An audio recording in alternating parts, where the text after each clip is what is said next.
Alright, Okay. we're recording. So Jarrett, I had almost completely forgotten. Now that you're here, I've had something for you for a while now. So I'm going to take us back in time before this ancient dragon fight. To a few days ago, back when everyone was still at Stormhall Castle. So, uh, Hielo, one night would be exploring the castle before, going to bed, and he gets a strange sensation, like a just it's hard to explain. It's not like a magical sensation. It's just like this weird feeling in the back of your gooey head that sort of brings you to check out the observatory. So you go up to the observatory and go to the telescope, and you check it, and by sheer chance, or whether it's fate at work or sheer chance, as you peer through the telescope, scanning the night sky, a glint catches your eye. What would you like to do? I'm gonna see if I can find that glint with a telescope and get a better look at it. Alright, you find the glint, and using the knobs and dials on the telescope, you zoom in with the lenses, and you can just vaguely make out the familiar shape of a comet flying through the sky. As you zoom in a bit further while keeping pace with the comet, you can vaguely make out different, vaguely shaped humanoids of various colors, like blue, green, purple, even a red and yellow, that are sort of like, they look sort of like water elementals, but you know the truth of what they are.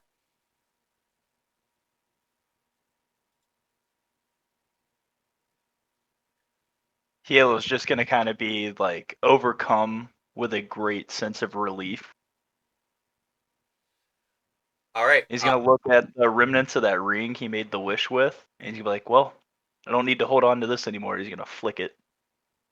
all right. You flick the ring onto somewhere in the observatory. Um, as you see your comet reformed and your people resurrected, you get this sensation, this powerful sensation wells up alongside you in tandem to your emotions. Uh, Having achieved what you set out to do, you have unlocked some of your true potential as you fill your heart and soul with joy. And you're going to gain an extra attunement slot to your max attunements. Hell yeah, brother. All right. So I don't know. I think you're at 4 now because you don't have the Yeah, mystic feat. that should make 4. Yeah. All right. So you can now attune to one more item. So when we do our shopping later, you could get that cloak of protection and keep all the stuff you currently have. Hell yeah.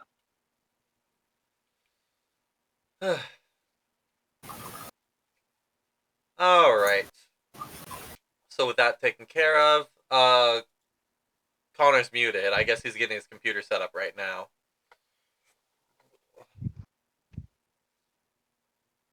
Hmm.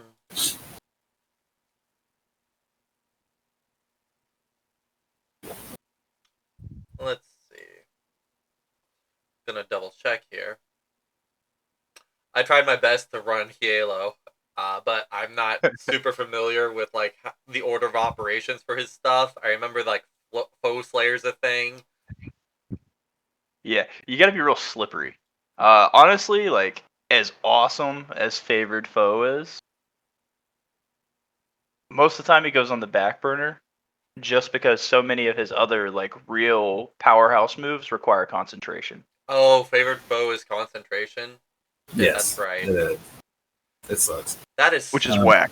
so dumb. Oh wait, I gave you that bowstring, which lets you turn off concentration once like a day or something, or short rest or something. I don't I know. Hey, think Joe. yeah, it's for 10 turns. Yeah.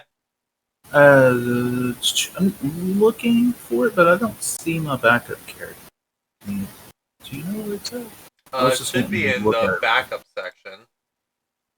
That's what I was. Unless. Oh, you know what? Wait, Oh, no. wait. Let me. I'm done. Did you I find got it? it. I did. I'm just an idiot. I overlooked it. I speed read sometimes. Is And it? just Are you looking at the one in backup or storage? Because I had to get everyone transferred to Curse of Strahd, I had to sort of make a copy of everyone's character sheet, and I put the originals in storage so that we'd still have them. But now everyone's character sheets are technically copies. I got. I'm looking at the one in backups right now. Perfect. That's the one you want to use. Okay. Because All right. once I transfer them to Curse of Strahd, they sort of leave this game. So, Just double checking everything. hey Connor, you all set up? Yeah. All right, my sexy lad, are you ready? Yeah. Take it away. Okay. So well, I guess we don't need a recap really. But we'll pile into Simulacrum's turn, top of the round. I don't remember what the action economy was for Noxin's legendary actions, unfortunately. I think since you just had Nox's turns, he's regained all his legendary actions now. I would believe so. Yeah, no, he was literally last. Right, okay, cool. So Simulacrum's gonna go. You've only confirmed one burn on his legendary resistances. He's pretty low in HP comparatively to his max. So Fireball. underwater, that would be he would get resistance to fire damage. Well, I guess he could.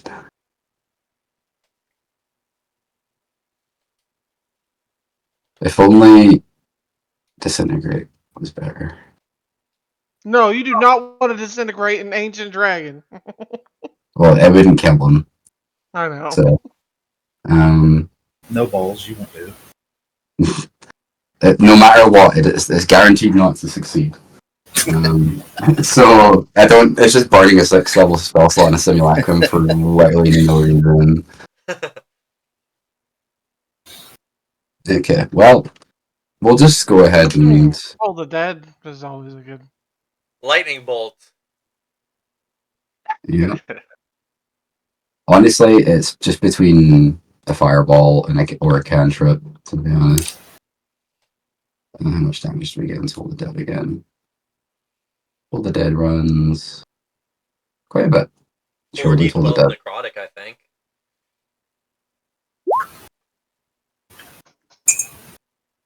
So it's already damaged, so it'd be 25 if it fails the save. I don't know.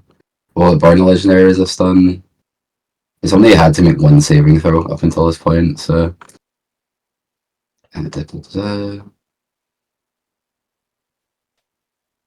Wisdom throw.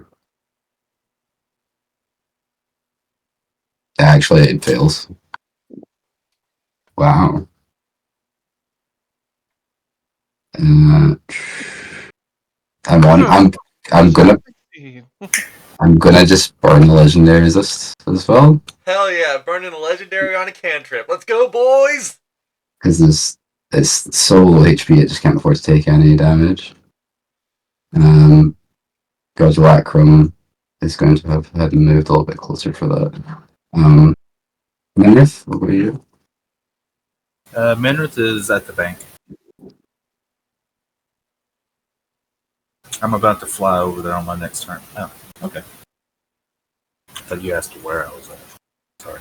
Oh, sorry, no, just we'll take your turn now. Sorry, Do we still Yeah. have that big old cloud in the air, or is it gone now? it's in the water and it should still be there. Okay. Let's. It is 80 We have a feet down in the water. The dragon's still 80 feet down in the water. Yeah, And it's in a murky cloud, so you can't see Quay or the dragon at the moment, I think. Think Yeah. of like if an octopus released an ink cloud underwater. It's somewhere in the ink cloud. Yeah. So the disadvantage and advantage you would get from the blinded and the not being able to see is neutralized. It's just disadvantage for How far out is its blind sense if it has it? You don't know, unfortunately. Okay, fair. so it would just be disadvantage to shoot just because of the fact you're shooting into water. Yeah. Well, I've gotten rid of one layer of disadvantage. If you were to Maybe. shoot. Because I was sitting there trying to figure out if I was wanting to fly over and then just kind of drop, but I was thinking he was at surface now, not still underwater. We finally get to fight a dragon and the motherfucker's underwater and I can't hit him with my sword. Yeah. Such a dick move. Way to go, Connor. Well, Joe gave me heals for poison damage and gave it a swim speed. So it's kind of hard not to do. Well, the dragon already has a swimming speed. I just made its lair a big pool, a poison pool. You know. Yep.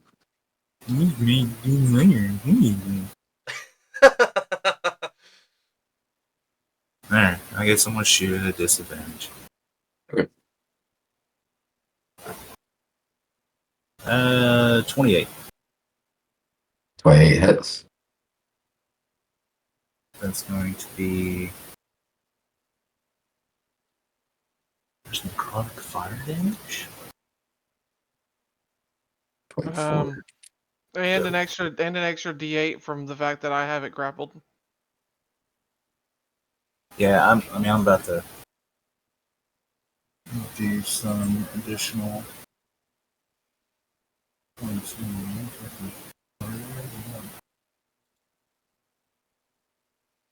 Okay.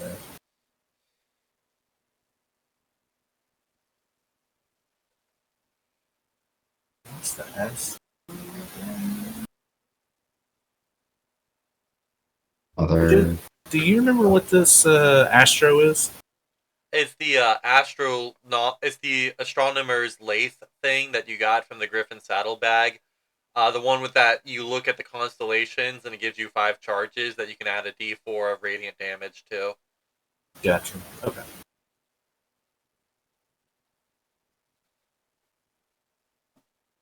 Yeah. All right. Recheck my sheet and then I'm gonna do an extra attack. But you said I get an extra D8? An extra. Oh yeah, from Polly's bleeding gloves, you would get an extra D8 while the dragon is grappled. 8. So total would be 24, 32, 36, 44. Yeah. All right. That's marked off. And then extra attack 37 to hit. That'll absolutely hit. For another 26. 96. Don't forget your D8.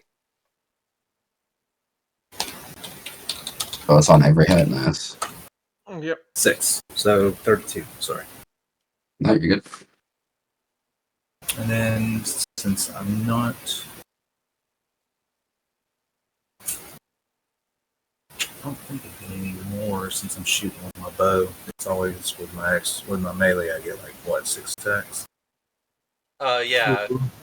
Yeah. Your bow, Okay. you can only do 2 attacks unless you take a bonus action to cast the spell Swift Quiver. Yeah. Okay. I'm going to stay here and just wait for it to resurface. Okay. I think we'll start using legendary actions now. You do have it grappled, Yep. unfortunately. I was going to have it do something kind of. I was going to DM roll something, but if it's grappled, you do get around me justifying that as well. I think what we're going to do is just have to lay into Quay, which is despite it Fool's not. errand. Well, it's a fool's errand. That is the thing, yeah. So it's still going to have the advantage that I said it was going to have based off of Yeah. the rage that it was put into. So 34, It hits. and that'll be 50 points of damage. Okay. It's You, halved, yeah, I believe, and then it's subtracting 6. And I don't think I have my. So it's 25 is a 19. 19. Yeah. Okay. Fucking Quay. Jesus Christ. It is like there's no way that it's gonna be like not quite down. Quay is a Godric, fucking tank. honestly, with the fact that it's having to burn legendary saves just to avoid taking damage at the moment, we'll go ahead and just do another. I won't bother clicking on it. It makes the save. Oh, Connor, I forgot. I had something for Godric. Um, Connor, at the Mm-hmm. start of Godric's turn, ironically, you get a sending. Um, Uh, hey, Godric, quick question. Did you have any safe houses or secret hiding places in Neverwinter? No reason. okay. I don't believe I do. Is Joe? Would that be correct? Yes. Yeah. Alright. Oh boy. Godric's apprentice is getting attacked right now. Didn't even know Godric had an apprentice. Alright. So, well, I would have to respond immediately, right? Yeah, so you basically respond by saying it, and then it goes to that person. Yeah. So, do you want me to write it out just now, or Oh, I thought your response was I don't believe I do. No, if no? you That was me talking to the DM to oh ask that question. yeah, you probably don't have you probably like at best you probably like hid at a friend's place or like your mom's place, but I don't think you had like an abandoned house that you know. So no, I'd say no, probably not. I think my mother's is probably the best bet, but it's probably going to put. I don't think they're going to be able to handle any like cultivating problems necessarily. So, yeah. So do you want me to write it out just now, or do you want me to do it after the combat? Uh, Go ahead and write it out right now, real fast. Okay.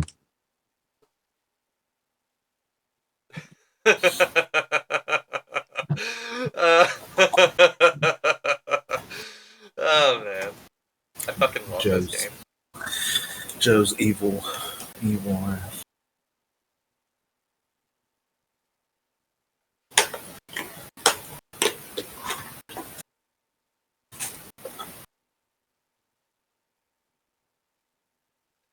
That was like very villanesque, Joe. Just so you know. I'm sorry. I was looking forward to having this particular sending reach Connor's ears. It's just too perfectly timed in the middle of a dragon fight.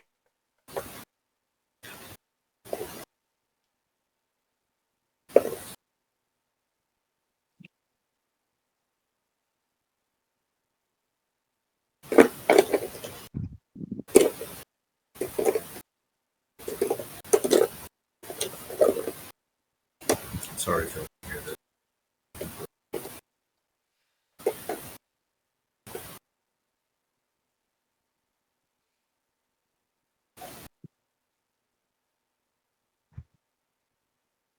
I think a word that I can use that I'm trying to fit in words here.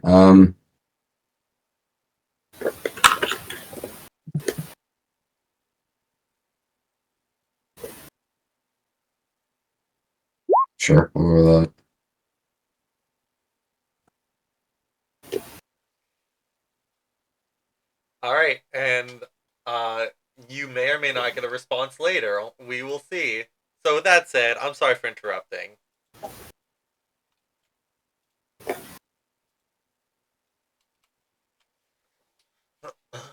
Okay.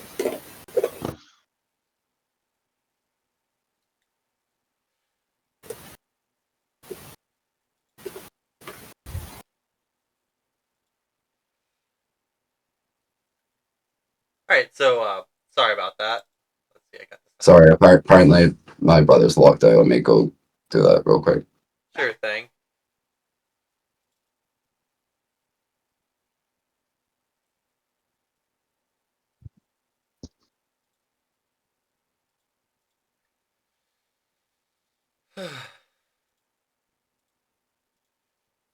Joe, you're really excited for Strahd. I'm really excited for you to see. You're really Put it excited on for the table. what? For you to see this mini. When I put it on the table and be like, "Good luck, guys." Oh god. Oh yeah, that one. Yeah, I've seen it do that. I'm so ready. You just have no idea. Is there just a moment in DMing when you finally just turn evil? Well, It's my the second thing you start is, trying to DM, really. Joe's traumatized me as a PC before. It's time for me to traumatize Joe. And since I'm going to therapy now and I get to heal my trauma, I'm going to trauma my players. So Hell yeah.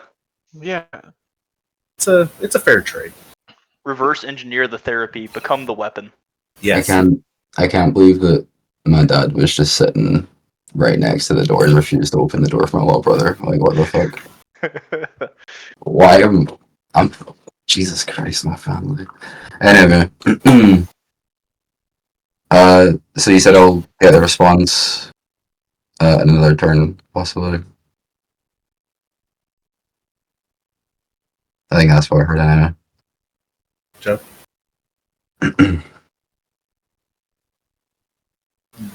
Joe. That's alright. We'll have Godric do the same thing. The save is made. Godric ends his turn.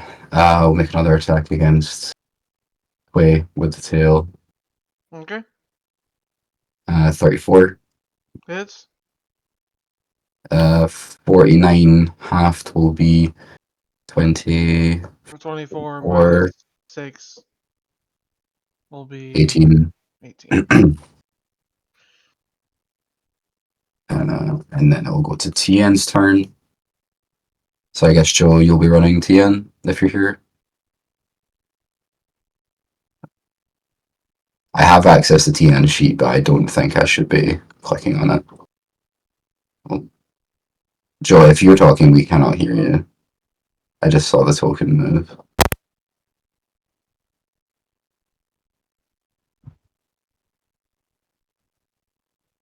Welcome back! Oh. If you're still talking, we still can't hear you. Oh boy.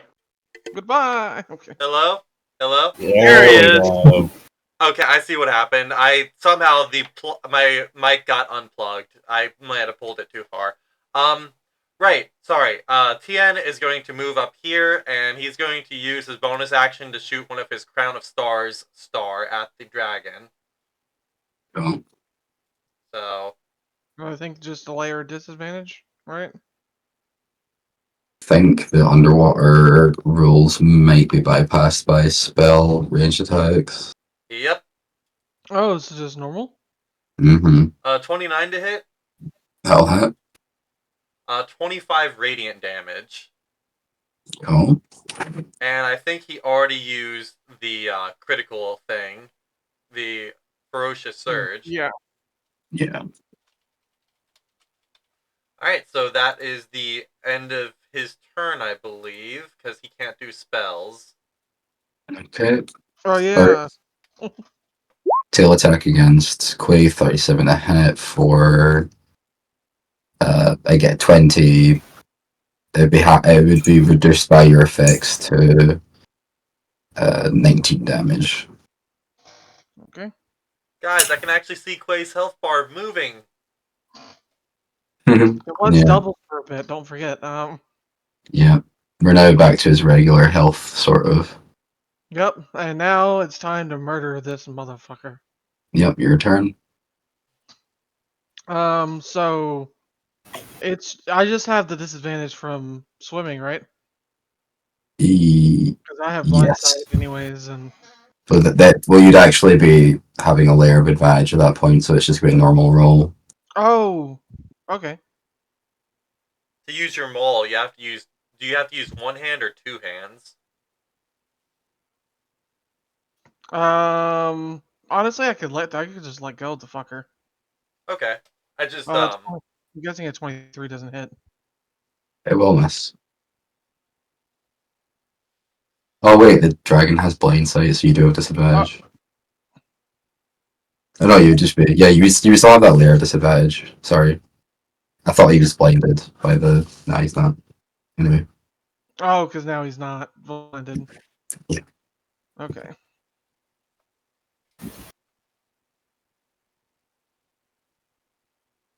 Fuck.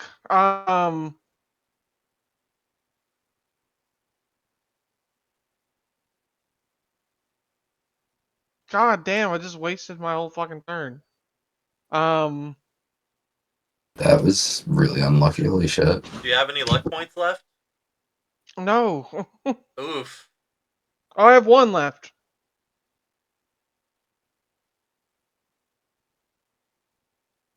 Use it. I am.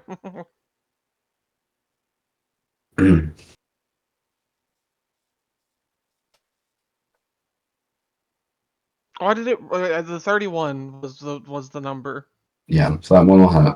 So the last one hits. Come on, Tony.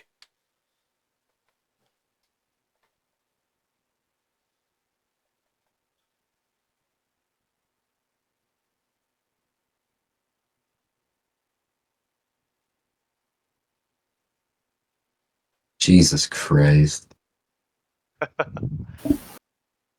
God damn. I'll wait a second. I'm gonna fucking throw tried. on. Um.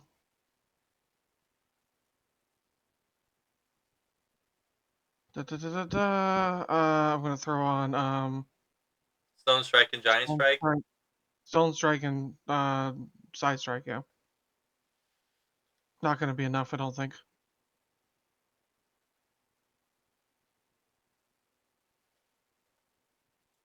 So 121 damage in total. Mm-hmm. Yep, it's barely alive. Wait, do any of my weapons do any of my weapons Dragon damage. do the triple damage, right? It's the potion of giant size. Give me one moment. Let me see. Yeah. Sorry. It says when rolling damage for weapons enlarged in this manner, roll 3 times the normal dice. For example, enlarged longsword would deal 3d8 slashing instead of 1d8 slashing. I have a thing where I can throw a rock. Um. Nah, that's not gonna do what I wanted So to do. say, were you actively carrying the rock before you got enlarged? It doesn't matter if I'm carrying a rock. I can still throw the rock. Yeah, but for it to Uh, also be enlarged and get the bonus. Yeah. I don't know. It's actually technically it's a spell attack, actually, so it doesn't matter. Um, Okay. Oh yeah, Jarrett, by the way, I had your character cast Swift Quiver. That's the red dot. You're concentrating on the spell. All right. honestly, that's probably just my turn then. Okay, I'm gonna use the list. Legendary action to hit you again. Okay, 23 that time. that misses. Yeah. Round count 20. Um, uh, so lair action. Going to summon 4 elementals. You fucking. Ah, Technically it's 1d4, but you had them laid out 4 last time, so 2 elementals. We're gonna put them right on Quay. I just hope that they beat Halo on initiative, I guess. I don't know. Okay, doc. Let's have them roll. a 16's not too hard to beat. Well, they'd have to get exactly between 20 and 16 for them to actually take a turn right now. 15. Damn. Yes. Okay, move them to the right position. Alright. Oh, wait a second. Were we? Mhm. Oh, it doesn't matter. I don't think we took into account my advantage from having Dom on the other side. But either way, I still rolled on my first dies 20, 21s, and 23. So They would have been flat rolls again. yeah. Okay. Oh, by the way, there is a simulacrum of Quay. We've been calling him Dom. It's spelled Oh. D-A-M. Somebody put D-O-M. Because Quay Dom. Okay, Heal, it's your turn. Alright. Do I have disadvantage against firing on the dragon where he's at right now? Currently, yes. Yeah. It's the unfortunate I'm part. weighing my options. He's also 80 feet underwater. Yeah. Yes. That is probably the most troublesome part of all this. Yes. Yes, it is. You're But shooting he's a longbow, elemental. right? Yeah. Longbow, if you were to fire the longbow right now, you'd just be making one layer of disadvantage shots on him. You know his AC is 26 based on the rolls throughout the. Everyone else figured that out last session, so.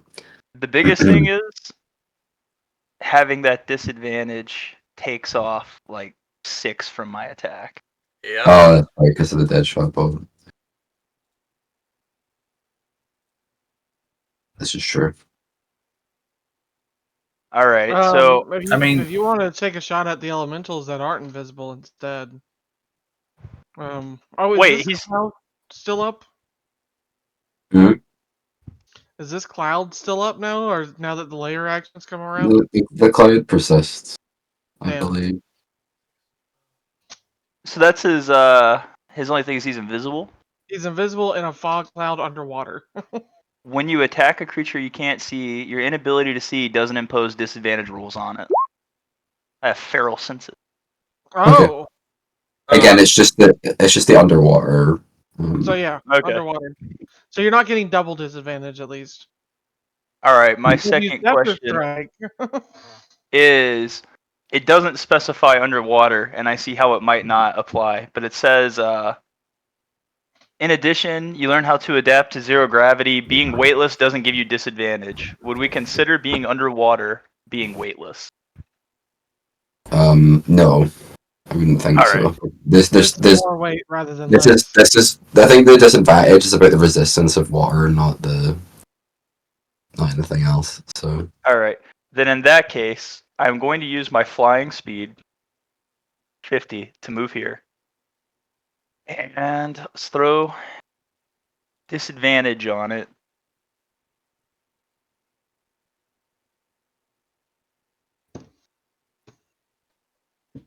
I'm going to use. So I have Swift Quiver on. My 2 attacks on my bonus action. Oh, I forgot you had Swift Quiver on.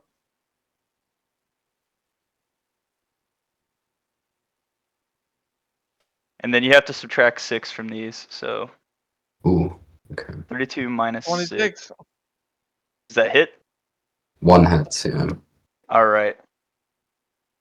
And then throw on Mighty Swarm. You got this.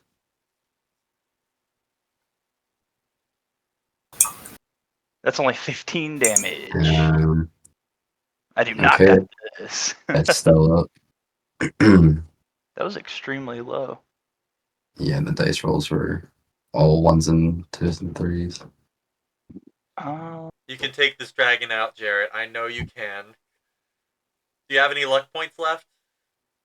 I do. Think I do. No, someone used all my luck points. Okay, that was probably me. I'm sorry. It's fine. What is Ferocious Surge? You can turn a hit into a critical. I think you've already done that though. Did you? No, I have somebody one put charge of it Halo? in here. Oh, you could totally pump that into Wait, this. I can use one charge of Gargath's deal though, and do a d6 fire. You could do both, Gargath Deal and then Ferocious Surge. Well, I have a plan, but the chances for it to backfire exist. If you do Oh both, shit. he's dead.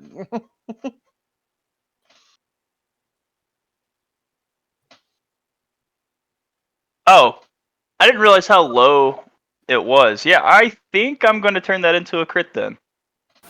Okay. I'm going to use Ferocious Surge. Alright, so because it's resistant to fire damage, it's 2 plus 13 plus 2, multiplied by 2. A grand total of 34 damage. So I already marked off the 15, so subtract 15 from that. Okay. Getting another Still be 19 19. damage. Yeah, so it's dead.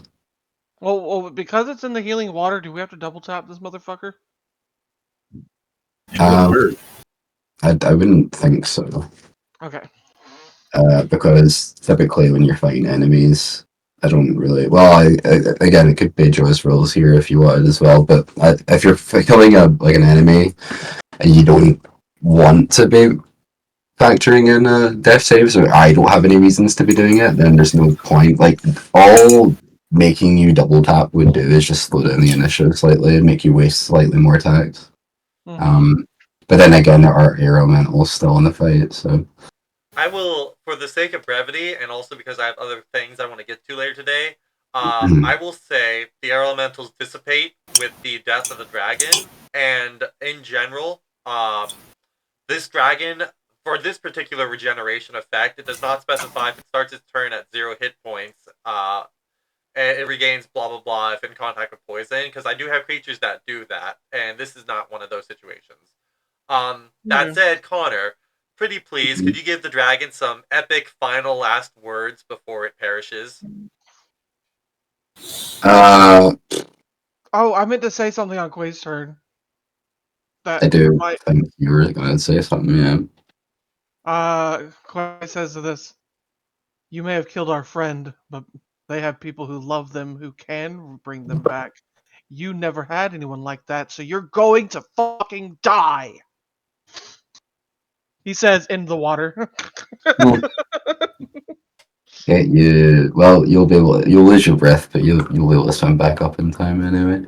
Um, unfortunately, I think with that, I think it's just he would like. There's nothing to be said. All right. Um, Sorry. And with that, congratulations, guys. You have killed your first ancient dragon, Hielo, as that arrow pierces the dragon critically, going straight through the eye and in past the skull and into the brain itself. As the dragon dies, you feel a power begin to leave the dragon and enter your body, an overwhelming, all powerful essence just fill you like a balloon to the point where you feel like you're gonna burst, but you know you can assimilate this power, make it your own, and grow from it. Or you could pass it on to another of your companions. Noche is not eligible because she's dead. You think you could hold the power long enough to revive her and push it onto her if that's what you want to, but you don't think you could hold it much longer than a minute, which is the same time you have to revivify her. So you have a minute to either accept the power or give it to another person. He's just gonna kind of like panic, looked over his shoulders, like, guys, I'm fucking booming with power. Does anybody want this? Quay is going to. We have our telepathy up, I imagine. Quay's gonna be like, I kind of do, but I'm gonna drag this motherfucking dragon to the shore real quick. Quay and Dom are both dragging this motherfucker out of the yeah. water as quickly as Noche, possible. I Wait a will say, second, I was telekinesis. yeah, I will say Noche was also interested in the power, but it's up to Hielo to decide. Tony, I'm gonna ask you one question. Mm-hmm. Odds or evens? Evens. All right, I'm gonna give it to Yes. Quay. All right, cool. So the power leaves Hielo connected through some sort of invisible strand between the bonds of the Dauntless, and flows into Quay. Quay, you feel the power surging inside you. Do you accept it? Yeah. You can choose any draconic gift of You legendary or know which less, one. but I think I know the one you're gonna choose. You know the one I'm choosing. You're choosing draconic scales, aren't you? Yep. Or scaled toughness. Alright, scales Well, begin to form over your skin, similar to the dragon, with a bit of an emerald shine to them, before they sort of dissipate, being just subtly noticed on your flesh. You are now permanently resistant to piercing and slashing damage. would have You been remember that hilarious. description I had of the clay, Yeah, like not the clay, the whenever I would go more marble and then make the like white dragon scale like thing. yeah. S- Now it's just now it's like now that's more permanent, but is the clay instead of a marble, you know. So whenever I do that magic effect, it'll still turn into more marble.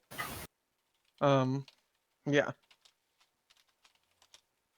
It just Would looks like have laughed my a ass off. little flaky. What were the options? Anything of legendary or less. Yeah, I don't know what. There's only But one what are they? What are they called? Draconic gifts. Here, I can post a quick copy of what they are in the general. I've, I've, I think I've got them Um, now. Quay's like, I'm gonna pick the same thing that I chose last time.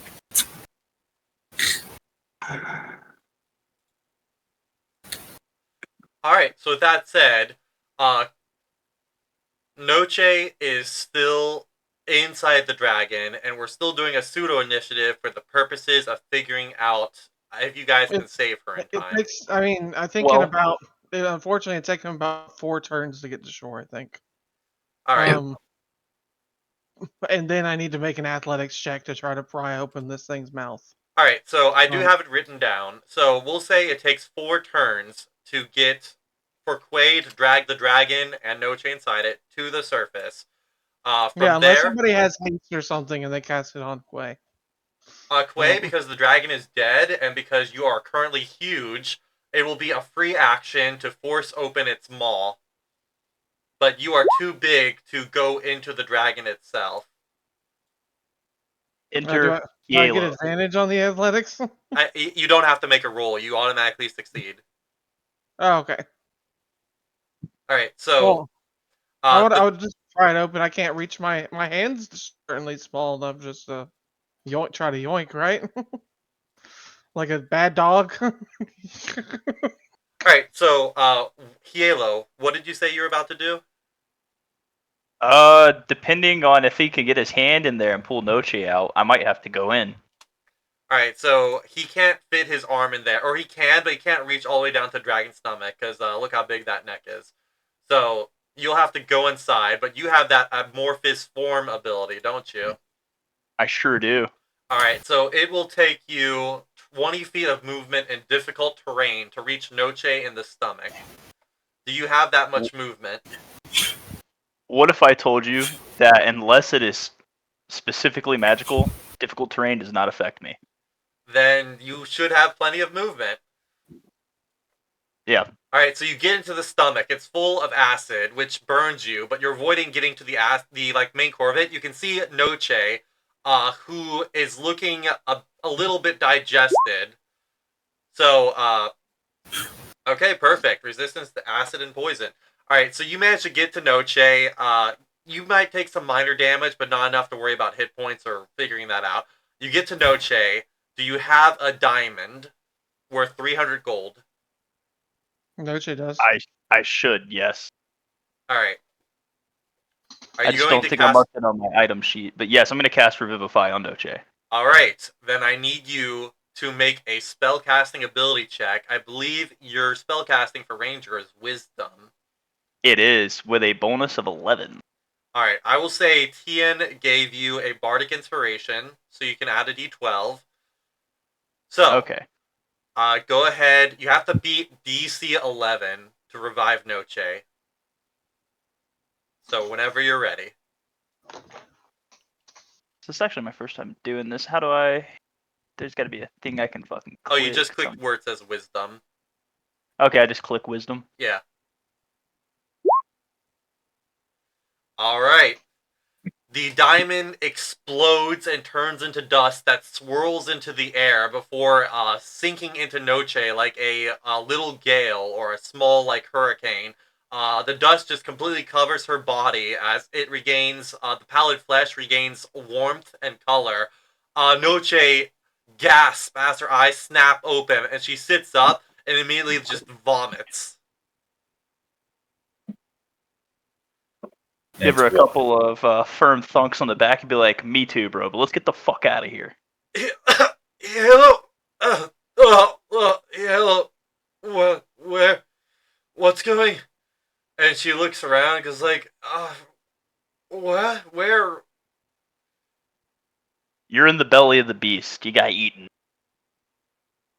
Oh, okay.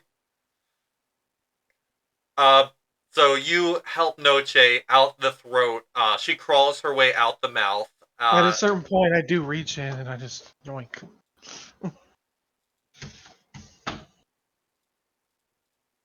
All right.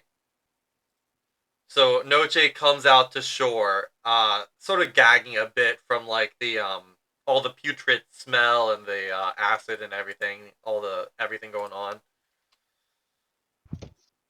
Welcome back to the realm of the living, Noche.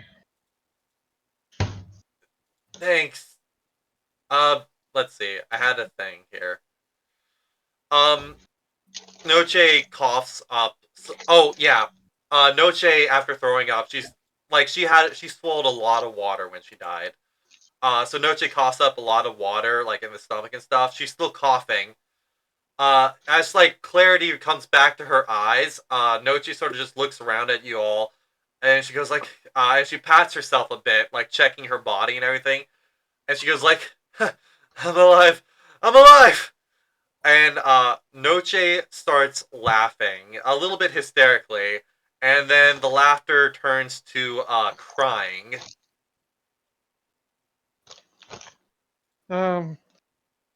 Noche, let's try not to kill any baby dragons that might piss off an ancient next time. Yeah, yeah, I'll remember that. I'll keep that in mind when we go dragon hunting. Hopefully this I'll kill the babies next time because I can take a few more hits, even more now. uh, okay. Sorry, I'm just still processing what happened. The dragon biting down, the water filling my lungs and just being surrounded by darkness as we went deeper than the light could reach. I think I just need a moment. I'll be okay. I just Can I offer a hand, yeah. pull her up, and then give her a hug? Yeah, you pull her up and give her a hug. Noche stifles a few sobs on your shoulder. The one time that Quay is bigger than Noche, he gives her a head pat. After like 3 or 4 minutes of like Noche stifling sobs and like, shuddering a bit, she eventually gets enough control of herself to go like, "Thanks, Godric. I'm okay now. It was a lot, So but I'm okay." that's quite a terrifying ordeal. Yeah, having an ancient dragon specifically hate and target you while you're drowning is not it's not fun. Fuck. You Okay. give it a hard time, at least. Yeah. Yeah, that I did. Okay. Okay, I'm fine. I'm fine. Thank God for reviving magic. Yeah. Ain't that the truth? Okay. So as Noche recombobulates herself, Godric, Mhm. time stops. As Noche's mid wiping her eyes, you see Halo watching, Minrith looking into the pool, Quay focusing on the Quay is dragon. no. It's been a few minutes. Quay is currently taking out all the dragon items that are going to need to be thrown into the horde. Okay, Quay's in the process of like unloading dragon items, and everything is just frozen in time. You see a single leaf mid-fall, locked in place before you from from a nearby tree. What do you do? Realize what's happening. Well, probably realize what's happening and goes, oh, not again. And then just kind of waits for a moment to see what happens. You see a black door filled inside, a black doorway or a portal, and inside is an endless void filled with twinkling golden lights. Ooh.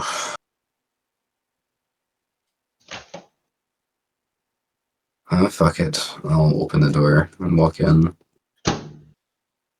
Alright, you walk inside, and a familiar armored creature in black plate mail is standing before you. And it says, "Hello again, Godric. Your progress has pleased me, and thus I give you a reward." So, the Black Knight offers you three things. The first is your choice of a magic item. You can have any magic item that exists besides artifacts and those that can grant wishes. The second is I can allow you to tug the strings of fate in your favor one time. And the third is a artifact custom made for you that, should you decide not to keep it, you could sell for a hefty amount of gold. Which of these three gifts do you choose? Um, what was the rule for selling stuff again? Like how much downtime did it require to find a buyer? So you could just sell it at Shaylin's, but if you wanted to not use Shaylin's, I think it's 5 days of work. If Shaylin's got enough money to buy like 200 fucking thousand worth of GP of item, I guess that's not a problem. She could manage it. Yeah. Okay. And out of character, all the items I'm looking for, we rolled, and I was lucky as fuck for, right? Yeah, I already added them to Shaylin's shop for this month, and you fucking lucky duck you. I just could not roll above a 25 for anything except a single item. I think it's a little bit of fate there, so I'm gonna just go with that. I think I will take the artifacts so that I can just trade it in for a bunch of items that she has I want. So I'll look to the being, and I will say, I will take your artifacts, please. Very well. And you blink and you find yourself back in the grove with time resumed and everyone doing what they were originally doing. In your hand is now a wooden longbow that looks rather simple but yet beautiful in its design, with a wolf head engraved on the bow itself. And I'm going to tag you in the general chat. You get this longbow. Oh, I need to play Fallen again one day.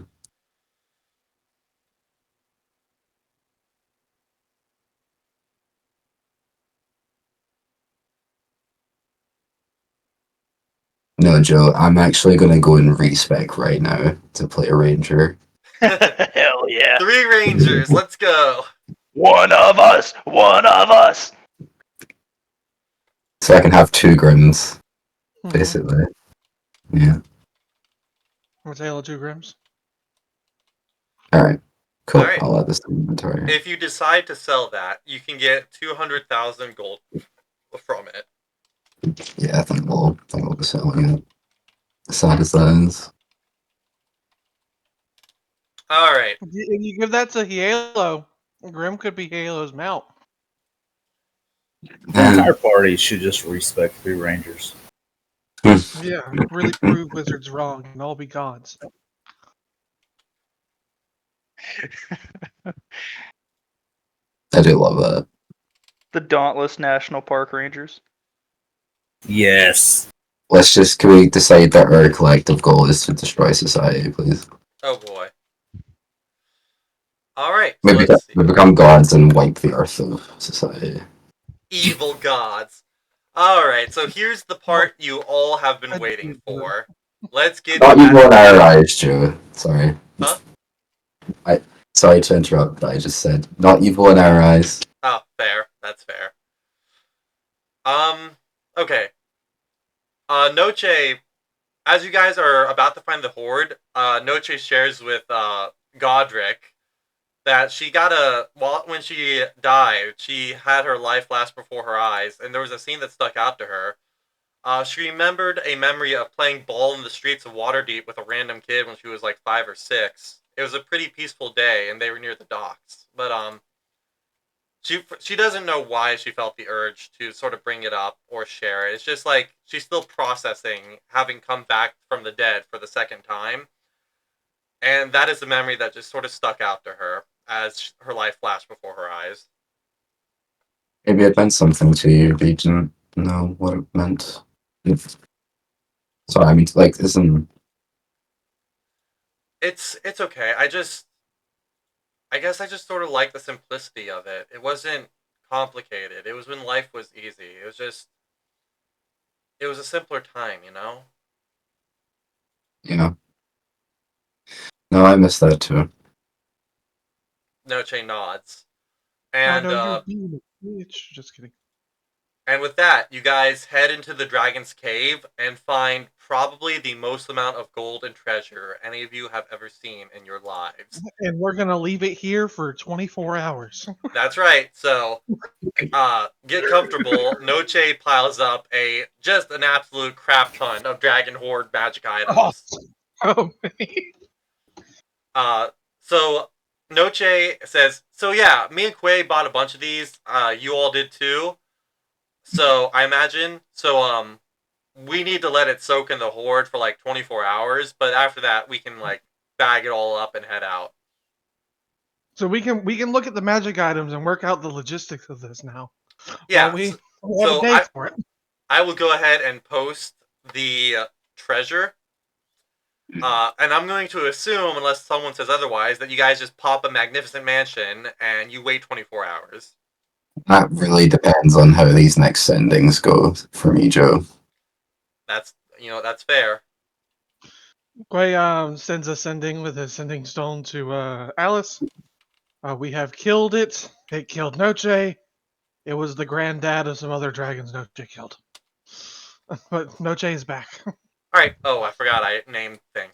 Um, so let me make a note that you sent to Alice real fast, so I can take care of that. Sorry. I'm gonna do the treasure, and then I'm gonna do the sendings. All right. So first things first. The dragon has a total of 1,500,000 gold, so everyone gets 250,000 gold pieces. Jesus Christ. 250,000 plus 95,000. 340, 345? 250,000. Yep. Mm-hmm. Okay. Joe, just so you know, I'm gonna be buying a lot of shit from my. See, I knew you guys would be doing a lot of shopping, which is why I'm saying we're going to take care of the shopping between sessions, because it's going to be a lot of shopping, and I don't want to spend all day, I had 0,000, I had 936. So I just got to add 3 different digits to the amount of gold I had. Alright, so the dragon also had some magic items it was using, and some that it didn't use. I originally picked each magic item for a specific player, but you guys don't have to, distribute it that way. For example, for Hielo, the dragon has a half plate of the champions in its horde, which increases your critical hit range by 1 and lets you do bonus damage equal to your proficiency. That's pretty good. So yeah, Noche is going to take the Ring of Temporal Mastery, unless someone stops her, but she has an attunement slot free, and that's the one she would like to use it on.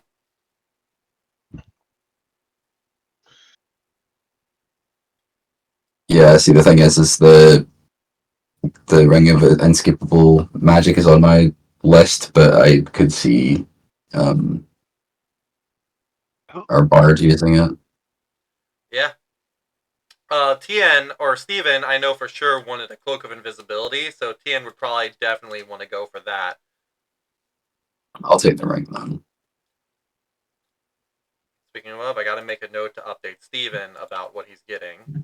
Damn, how does somebody wear bracers and gauntlet? Bracers go on your forearm, gauntlets go on your hand. Well, I guess gauntlets can go for the forearms. I allow you to have bracers and gauntlets, so you can do Okay. both.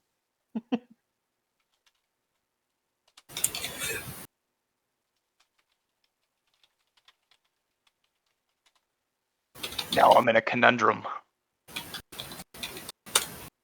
Must know about. I already have exotic half plate, but now I have half plate of the champion.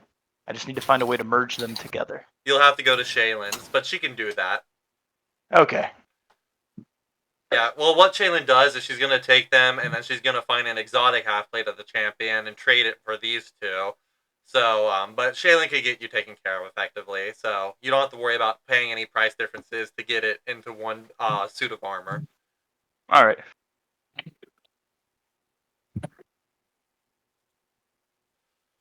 All right, so with the treasure pretty much taken care of, and the fact that you guys have to spend like a day here for the Dragon Horde stuff, Noche for sure is going to spend a day here. So with that said, let me take care of Quay's sending first, since I have a feeling it's going to be faster. So Tony, you Yes. send to Alice. What did you say again? That we killed the dragon. Noche died. Uh, the so, but we survived the. We killed the dragon. Noche died because it was the granddad of some dragons they killed. Noche's back, and we are gonna. We've all lived through the rest. The rest we're good. Alice responds, Quay, that's great to hear. Not Noche dying, though. Is she okay? I hope you all get back safely. Miss you. Stay safe. Love, Alice. She knows that if she wants me to give a direct response, she's gonna need to send another one with her on her end. Yeah, she didn't think that through at the moment. Okay. She doesn't have that spell, so yeah. Yeah, but she has a use of it on the sending stone. I think is it? Oh, It's one, but it's one. You get one sending both ways. no. I've always Okay. considered them, since they're a link item, the charge is like universal between them. I'll have to double check that. Alright, so Alice will probably tell the people at Stormhall Castle that you're all okay. So, Connor, it's your turn. I already posed our questions. So my sending is going to just be these added on and just give her a chance to respond.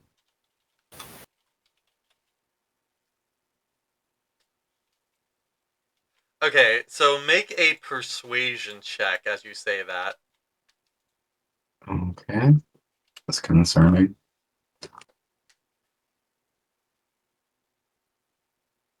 I might be using a luck point on this. Did you ever use the Bardic Inspiration Tian gave you? I don't think I made any rolls, so yeah, I'll luck point it just because it's low anyway. Well, if you didn't make any rolls, you still have that bardic too. Yeah, I know. I'm just gonna also retry to use the Bardic on. I need this. I don't want to feel this, so. Alright, there's a bit of a pause before your, the response is, I'm okay. Yeah, sorta. Look, don't worry about it. I'm okay. I'm not injured. Just trying to be cautious. Yeah.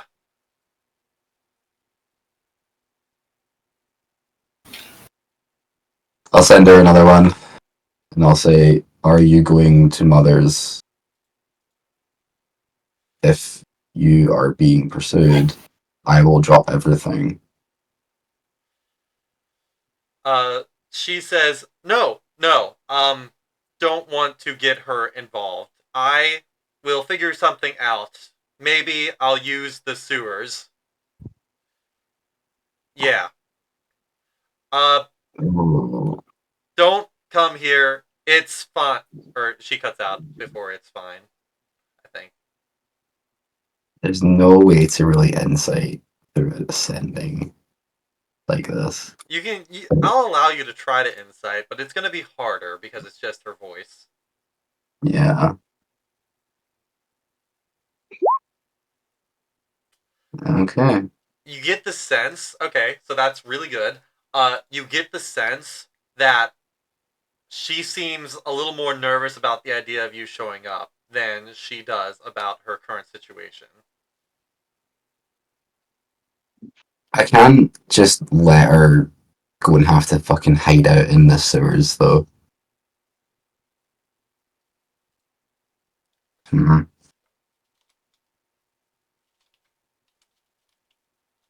I'm gonna sending again, and I'm gonna say this is my last third level spell slot.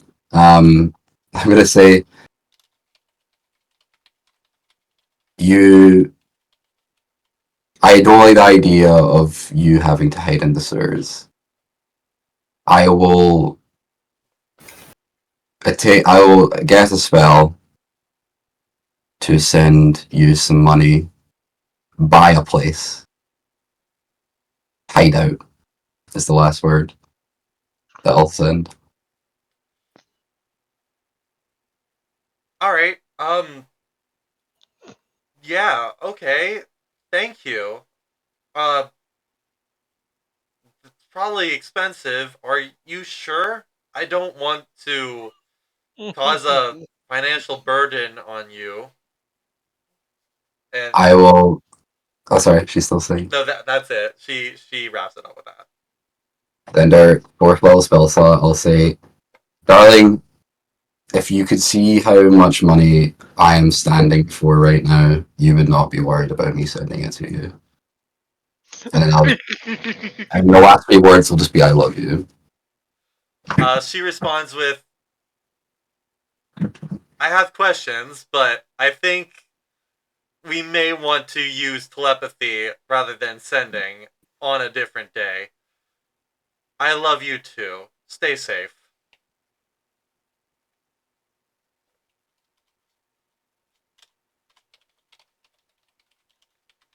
It's like I am now the richest wizard. Yeah.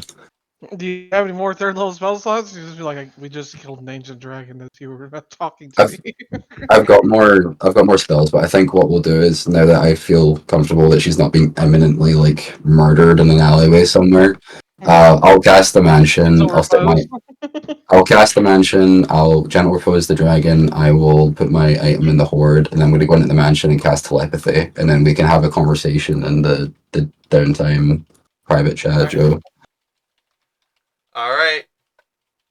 You guys can divvy up the hoard. I'm not. My character would probably. You'd probably have to bring him his share of gold. He's going to just be talking to his fiance for a while. Sorry, are you doing that? I have telepathy while you're in the mansion? Yes. Telepathy works across planes? Uh. So, Oh no. No. Me and Joe did some things incorrectly in our roleplay chat before. oh, I just assumed you were in Stormhall Castle in your room when you were talking to her. I didn't think you were in the mansion in Stormhall Castle. Yeah, you could have just said that I came out of the mansion Are at you that point. generally going to be in the mansion while in Stormhall? Or are you There going to be was, sleeping in your bed? you know, when we had the, sorry, Lou, I'm ordering it just now. You know when we had that problem with the wish spell that we had to retcon? Yeah. I was because I don't know why I like doing this in D&D, but I was role playing the stress of him making that mistake, and I decided to make my magnificent mansion into a rage room for a little while. Oh, Oh, nice. That's why I specify he disappeared from the chat for a bit. From like I That's left. fucking great. Oh. Mhm. So yeah, he spent 2 hours just absolutely demolishing his mansion. Yep. So, Anyway, Joe, just so you know, one of the other reasons why I pulled this thing to the shore before I opened its mouth is so that its insides don't fill with water. And now it's been gentle reposed. So we have ancient green dragon poison to harvest later. Alright, so who casted Gentle Repose? Godric. Connor, do you have Gentle Repose prepared in your spellbook? yes, I do. Alright. You conniving bastards. And I take it the new version rather than the old version, so that you don't have to worry about coins staying on the thing's eyes. Yep, whatever's best. Alright. I love how the new version specifies the 2 coins are consumed, and you don't have to keep them on the target's eyes anymore. That makes it a lot easier. Well, time for me to look up that fucking, that chart about, what's it called? Where? Harvesting monsters. Now I have to figure this shit out. Here we go. Ancient. We're not gonna harvest it right now. We're gonna let the Godrics have their fun with that. I'm not really qualified to be making survival checks. I'm not sure how you guys are Oh, gonna get that's this fair. back to Stormhall Castle. It's too big to fit in the portable hole. Can it? Is it? It should be a Not power teleport teleport. with it. Yeah. Well, you can teleport a specific object that's like too big, right? Oh, right, you could teleport. So, because like it would be considered something that they were carrying, but I have the spell slot to be able to teleport it and Oh, then us. you know what? It says if you target an object, it must be able to fit inside a 10-foot cube. Can we shrink it? We gotta shrink Put it. it in the Reduce cube and then teleport with it? I don't Do have you that have the spell slots for that? I don't have the enlarge reduce spell. I have Let me something that. Nah, because I think it's dead. This wouldn't work. Well, we'll work out the logistics. We might just need to. We'll get it. We'll get it back to the castle somehow. I wonder if I could cast gaseous form and turn it into a gas. I think gaseous form is a range of self. No, it's a willing creature you touch. Oh, Technically, a dead creature can't be unwilling, but it's also not an willing. object at that point. yeah, it would not work on it, unfortunately. How far are we from the storm? I believe it's about 12 days away of walking. Right. Well, I mean, if we have to manually take it there, I can use fabricate to make a massive structure for it to be pulled along for. You will And have then to go through a dense forest, though. yeah, that is another issue. Well, can Quay carry it right now? Until the potion wears off, yes. What's a 24-hour potion? Okay, so you could get through So, one day of travel through the forest or above the forest. or it is, you know, teleporting. I would be actually carrying it, right? I think it would still have to fit in But the. Hold it'd be on. different than if I'm just trying to carry like a part of it. I could actually carry the whole damn thing. So choices you can see with image or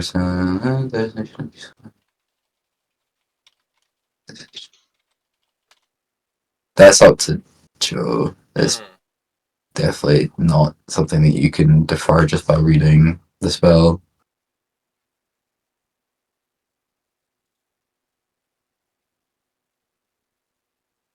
Yeah, okay. I thought about it. I'll allow it. If you teleport Quay, you could, as long as Quay can hold and carry the dragon, which he can in his current form, then yeah.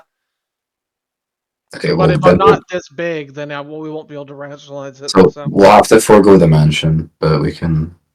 well, The potion lasts 24 hours. Yes, but the rest of us still have to stay here and wait 24 hours to pick up the rest of the loot that you put down.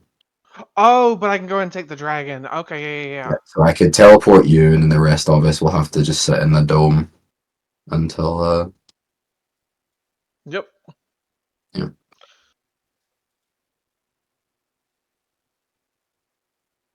Okay. All right. Sorry, So send Clay back now. sorry to get rid of the the nice house, everybody. That's fine. How dare you? We don't have to have the mansion every day. The Oh, mansion we gotta is a take special. room. The mansion is a special treat for special players. Well, let's not get crazy there, Connor.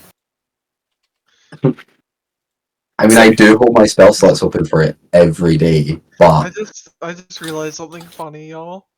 Where the Yeah. fuck Clay is gonna sleep if he's in the giant? In the barn with you. Oh man. I feel bad for Quay. mm, All right. So is that what you guys are gonna do? Godric and Quay are gonna teleport the dragon to to the side of Stormhall Castle, and then work on dealing with the corpse later, and then teleport back. yeah, I'll teleport back, pick up the rest of everyone and the gold and everything, and then it's going to be a 2-day job, All right. basically. Okay. So about you guys teleport the dragon to Stormhall Castle. Let me make a note of that.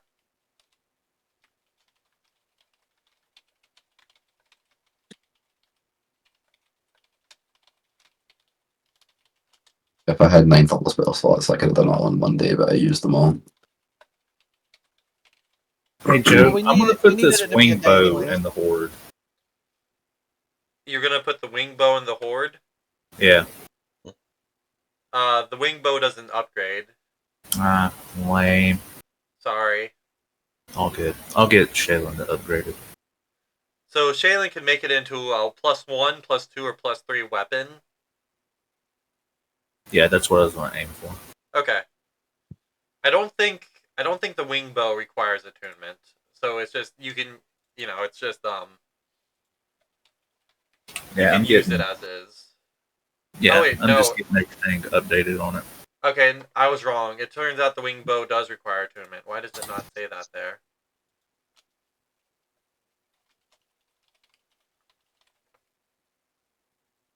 How does the current residents of the castle respond to me? You guys probably put it outside the castle walls just so that you can have more room. No, it's probably going straight into that throne room. I don't want anybody to try to pick at our dragon.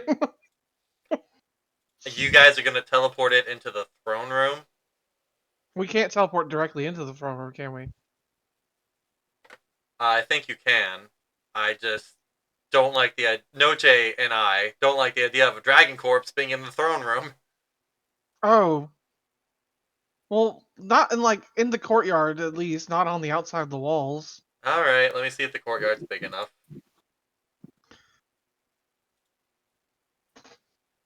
Have I we don't want rested? anybody to Yeah, the give our courtyard's big enough. Not yet. We're still sorting out stuff. Okay, you can teleport it to the courtyard. Yay. All right. So I'm gonna say you do that. You guys take a long rest. So everyone can take a long rest now. Cool.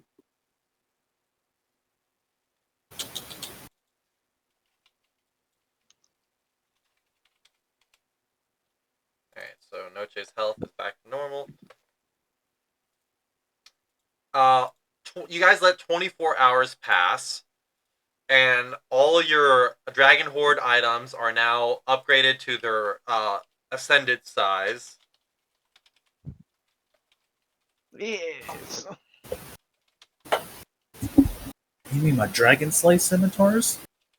Those are not Dragon Wrath weapons. But they Joke. could be.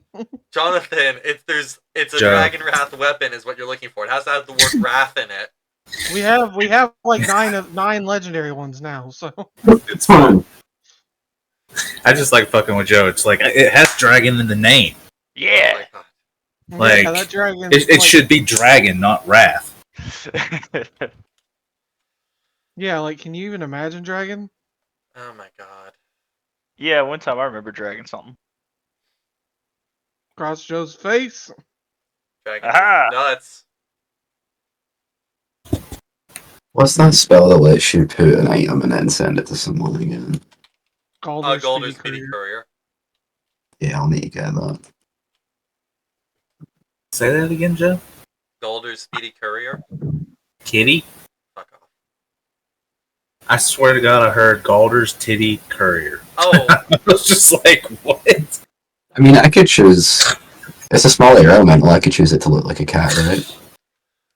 I guess. So, you guys spend the 24 hours. Your Dragon Horde items are now upgraded to Ascendant. You've all with your portable holes. I'm assuming everyone has a portable hole because a bag of holding will not suffice to carrying this much gold. You will need Yeah, a I've got. portable hole.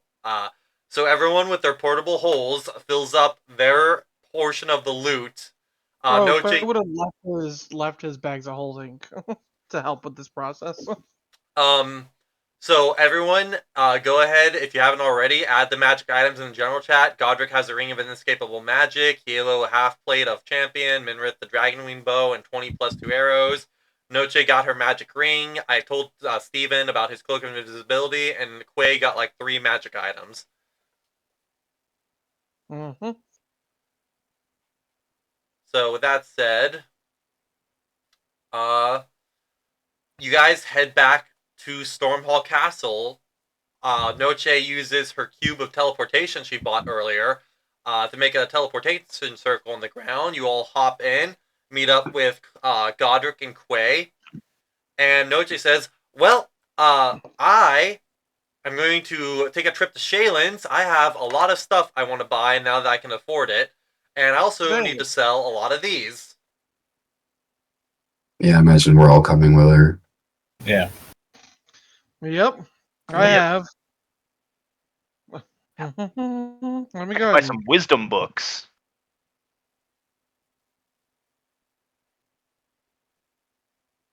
It's Right. awakened. It's the last phase is awakened or Ascendant.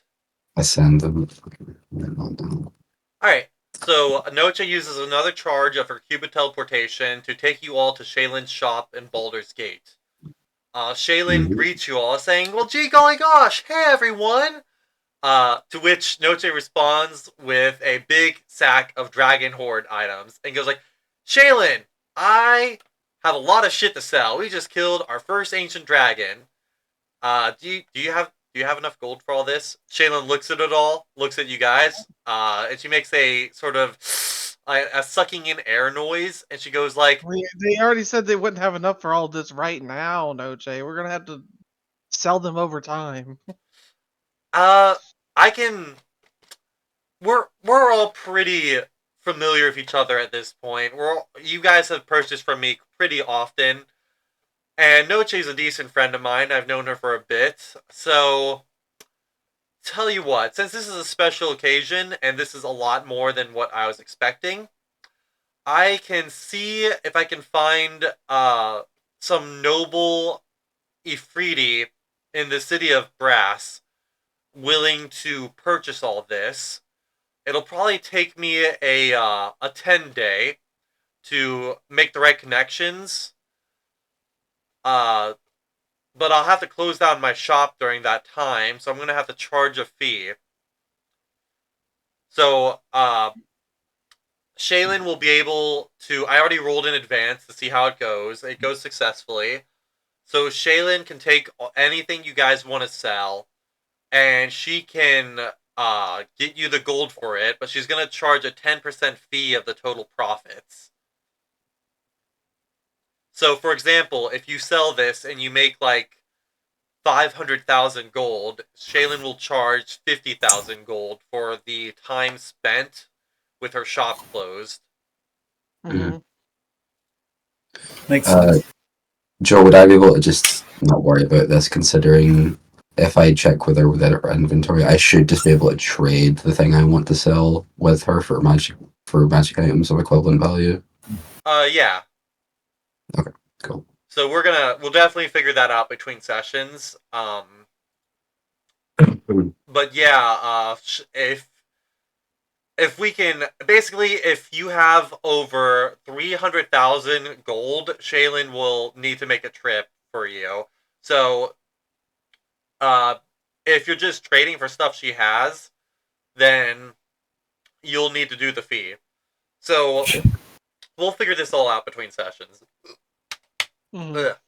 Something I do specify is that before she leaves, if she could get me a hold of Galder's for the Courier spell scroll, I've got an Go- imminent issue that Godric, requires your it. your fiance is a spellcaster, right? She is. Here you go. You can send this to her. Hands you a wand. Okay, what one is that? It's an ascendant dragon touched focus. You, you know what? If we're already giving her this, I could also give her an Ascendant Dragon's Touch. Oh no, I already have a Dragon's Touch focus. That's the one I ascended. Okay, no, cool. So I'll happily Now accept you that from both you. have one, and I still have 4 more. Oh my god, right? Okay, cool. So is she okay with? I don't know if she's got the scroll or whatever. I'm just trying to get this done quickly. Um, What level is Galder's Speedy Courier? it's level 4. I think We you don't already need. copied it down. Did I? No, I didn't. Yeah, we used it in RP. Oh my god, I do fucking have the spell. I'm an idiot. Sorry. When you Sorry, have sorry, so sorry. many spells, you forget which spells you have. There are so many spells on my spell sheet. For what it's worth, then I've already sent my fiance. Well, now, well, guess we'll do it now. I'm gonna send her 50,000 gold pieces in the Ascendant touched spell focus. She could buy a lot of properties with that much. Well, she should probably just buy the one. She needs to make less of a footprint. Alright, so you send her that. About a minute passes, and then you get a sending. Godric, what the fuck? And that's all the sending is. I'll just reply, that's only a portion of it as well. I'm struggling to process it, but just stay safe and use that money to stay safe. And the wand is powerful. She doesn't send another sending, but you can almost see in your imagination her sort of like flipping the fuck out and like going like wide eyed and like, you know, just that panicking when you realize you just found like a fucking jackpot winning ticket. Yeah. Mm. Now she doesn't need to work really late into the evenings and drive herself nuts.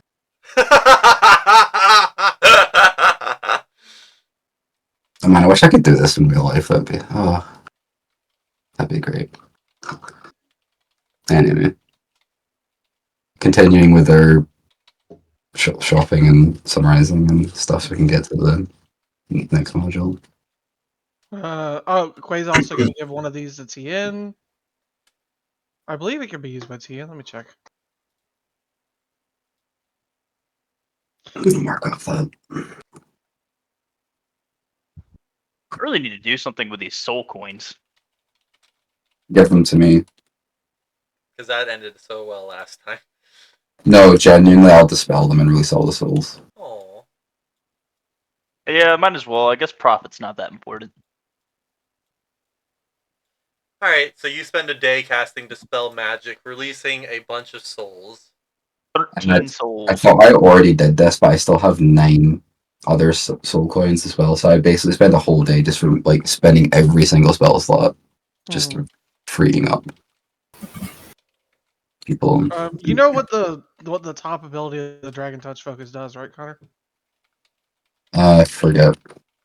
It lets you, when you cast a spell at first level or higher, while holding focus, you can treat the spell as if it's a 9th level spell slot. Once this property is used, it can't be used again until next dawn. That's really fucking cool, actually. I You can might use need it to. for damaging spells. You can use it for counter spell.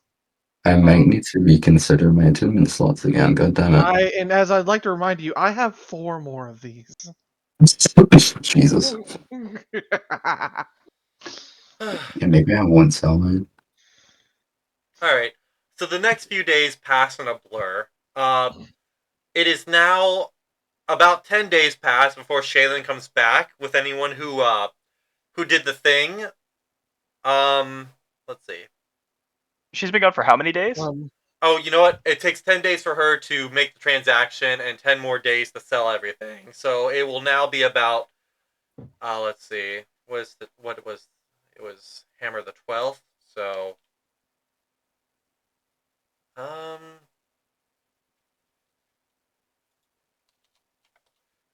you know what? We're going to say for the sake of simplicity, what's the month after Hammer?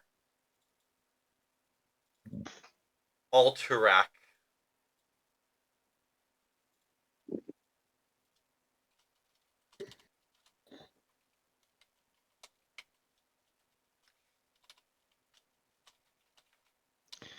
Oh, that's funny. Oh, we'll say I put her gold in a bag of holding, by the way. I just realized that a bunch of money just poured out wherever the fuck she was.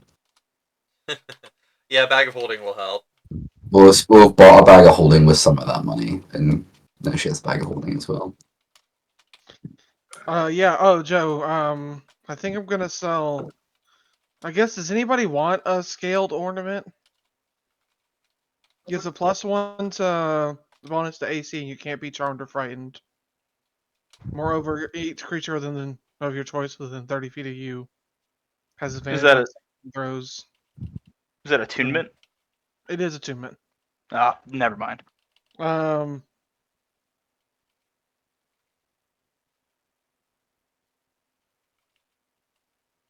Ooh. When you take damage dealt by the breath of the dragon whose horde the ornament became wakened, you can use your reaction to take no damage against it and regain health equal to. Oh, okay. That'd be really good against green dragons, I guess. Oh, the last thing, the legendary. No, I'm probably gonna sell these.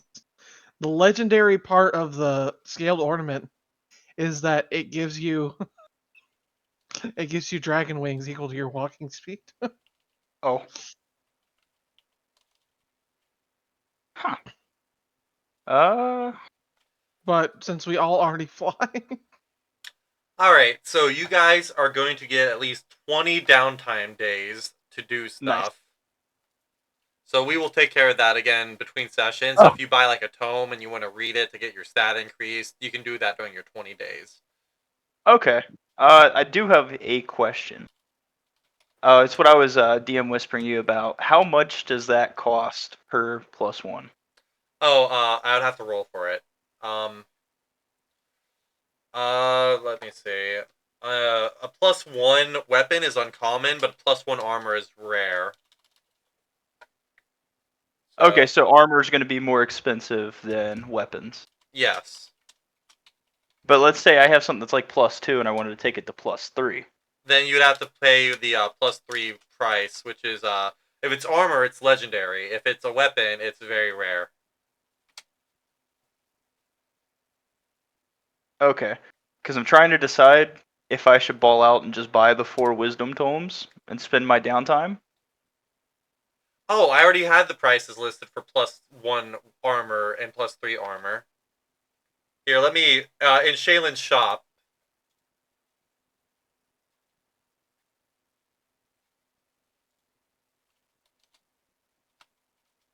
Okay, so I guess my next question is, she has 0 +3 weapons right now, right? Yes, But if I wanted to upgrade a weapon to +3, it would be 10,000 gold. okay, even though she doesn't have any, that's fine. Yeah, it's either she has a weapon in stock, or you can just get the weapon upgraded. Okay, so say I had a base weapon like my vicious sword. I would pay the +1 price, then I'd pay the +2 price, then the +3 altogether. Hold on, there we go. I've added +1 and +2 weapons and armor so that you can see all 3 prices.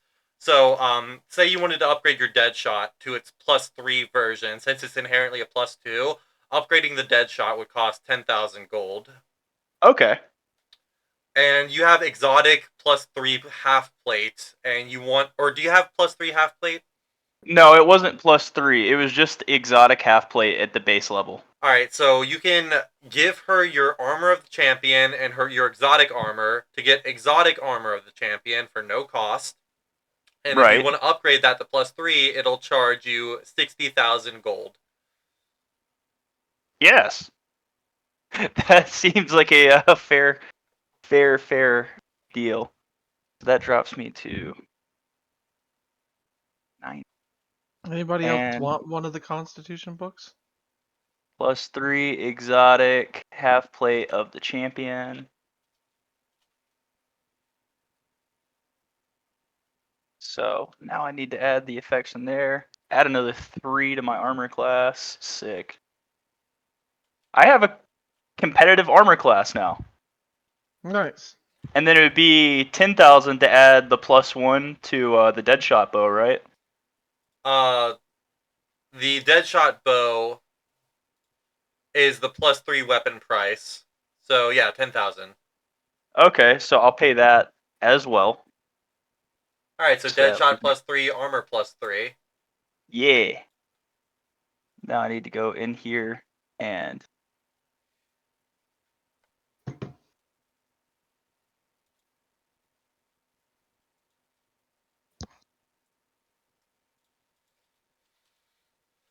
nice.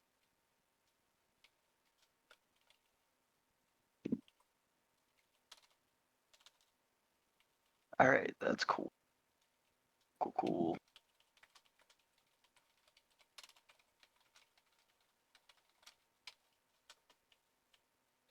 All right, so just for quick reference, you are upgrading. I'll just make a note that Hielo's Deadshot is now +3, and his armor is armor of the exotic armor of the champions +3.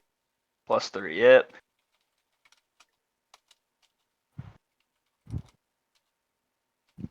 And how much would it be for me to upgrade the vicious short sword to +3? I don't remember what it's based. Well, if it's +3, it's 10,000 gold. Okay, so yeah, I'll just pay another 10,000 to do that. So that drops me. All right, but I think that's going to be the last price thing because this is the exact kind of stuff I wanted to take care of between sessions. Okay, my bad, Okay. my bad. No worries. Question to the group. Yeah. Does anybody else want any of the con books? Because if not, I'm gonna buy both of them. Go ahead and buy both of them because I'm gonna have Noche order some con books in bulk. With Shaylin's Okay. 10 days of you know how Shaylin has you can buy in bulk now. It takes 10 days and a 10% fee. Yeah. Okay. Noche is effectively Um. paying Shaylin a 20% fee. So yeah, I'm gonna go ahead and get 2 strength books and 2 con books. All right, I'm so gonna drop 100k. remind me after the session, like send me a direct message that what you're buying, and I will. I That gotcha. way, I can update Shaylin's inventory and update the Word document where I keep my Yep. notes. So you said there was 20 days, and how many days does it take of It'll uh, raiding? it'll take Shaylin 10 days to sell everything. Oh, and then we'll have another 10 days after that. Yeah. Oh, I'm talking about just okay. So it'll take Shaylin 10 days to sell all the horde items you got from the dragon. Uh, How many days does it take to read? Is the thing I can't remember off the top of I my think head. it's 6 days. It takes 6 days to read a tome of whatever. So I can go ahead and get 3 of these done.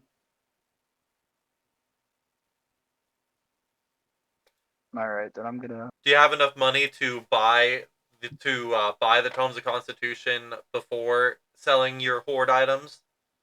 Well, yeah, we had all that gold from the horde. Right. Yes. Sorry, I was thinking of. I forgot about that. Okay. Yeah. So yeah, I'll send you everything that happens day one. Let me go ahead and mark off my thing. But I'll wait till after the session. So Okay. I've already spent half my gold. All right. Then I'll send that to you in Discord too. Yeah, just send me a direct message of whatever you're buying and when you're buying it. Like, if you're buying the tomes, you have the dragon gold. You could probably just buy it now and get your gold from selling the dragon horde stuff after 10 days. Alright, so, Connor, I apologize. I have a lot of Godric notes Oh, okay. for this session for some reason. Um, as you guys are settling back in Stormwall Castle, and about 20 days pass from visiting Shaylin's, Shaylin has sold everything, and Noche has bought in bulk, which I'm about to get to later. Uh, you get a visit on your room door as you're like studying or chilling in either your private room or your arcane wizard tower. By my wizard tower, I guess. All right. Uh, there's a knock on the wizard tower door, and a moment later, or do you open the door? Yeah. All right. You see Rasputin standing outside. Ah, hello, Godric. I believe this is for you. And he holds up a package. It is it's basically a sort of box of some sort, and it's wrapped in like a wrapping paper. Um. Thank you. Where did this come from? A courier just came to the gates and said this was to be brought to Godric. I took it, signed it, and told him I would deliver it straight to you. You checked over it for safety reasons? Well, I do not have magical. I'm not very magically inclined, but I do not Mhm. sense any mechanical traps, if that's what you're asking. That would be what I would be expecting. Yeah. Um. Perfect. Thank you. I'll give it a look over before I open it. Sure thing. If you want to interrogate that courier, though, I don't believe he's gotten too far. I could probably go hunt him down if you wanted. I sort of do, actually, if you don't mind. I will be right back. And with that, Rasputin heads away. What would you like to do in the meantime? I'm gonna cast Detect Magic on it. You cast Detect Magic and sense no new magic in your aura. Mm. Let's double check how, because that penetrates stone stuff. Yeah, one first one. Okay. And Rasputin feels comfortable enough with it not being mechanical.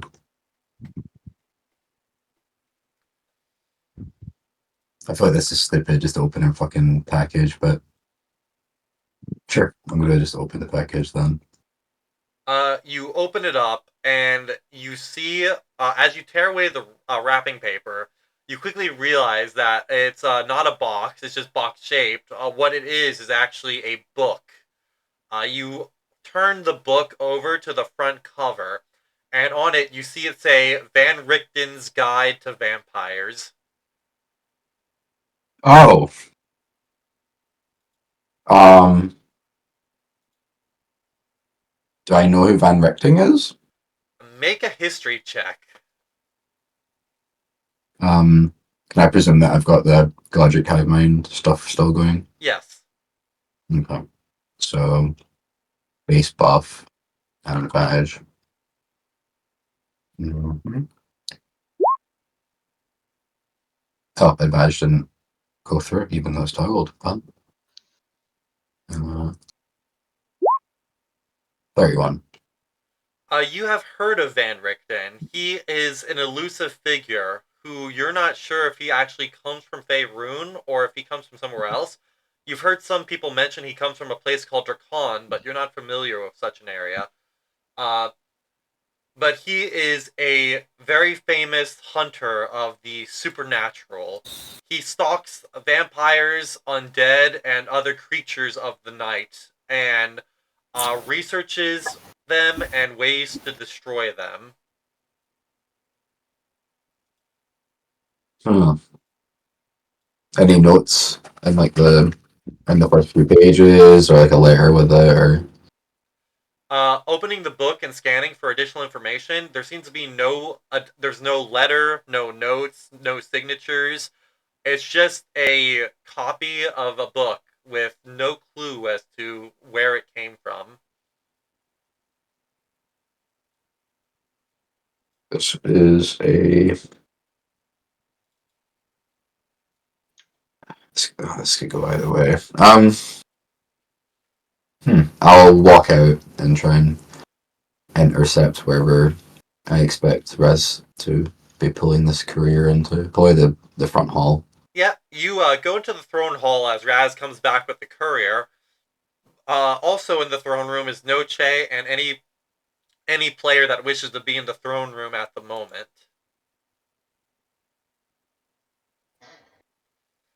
So, Godric, just in time.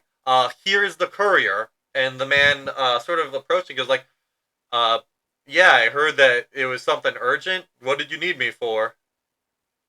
When I walked into the room and I met eyes with Noche, I would have given her a nod of like, follow me. Noche does so. And then I would just respond to the guy and say, and if you're working for a courier service, I expect some of these questions to be impossible to answer. But do you have any information on where this book came from? It came from Baldur's Gate. The person there, they were a little bit suspicious. They wore a cloak. I couldn't make out their face through it. It was just sort of like this pitch black darkness. But they came in the dead of night, and right before the shop was going to close, actually. Uh, but I couldn't, like, even in the candlelight, I couldn't see their face under the hood of the cloak. But they paid us quite handsomely to send this parcel to Godric of Stormhall Castle. Like, they paid 10 times our normal shipping rate, so... But they sort of had a no questions asked sort of vibe about them. And no name was given? No name was given, no.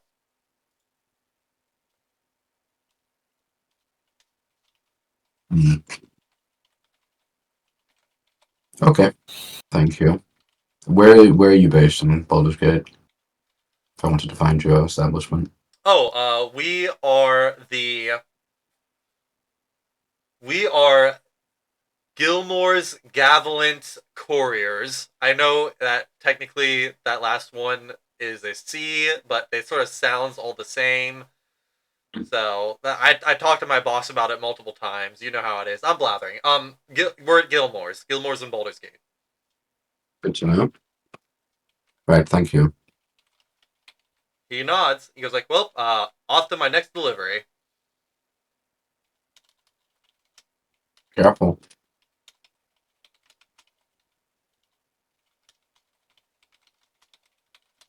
All right. So with that guy leaves. So what do you do now, Godric? I hold the book up to Noche and say, someone's just given us a manual on how to kill vampires. Noche shrugs. Okay. Is it cool or is it boring and full of long words? A bit of both, I imagine. Speaking of, as you're looking at Noche, you realize that she is completely decked out in what appears to be, because you probably still have detect magic up, maybe. Probably.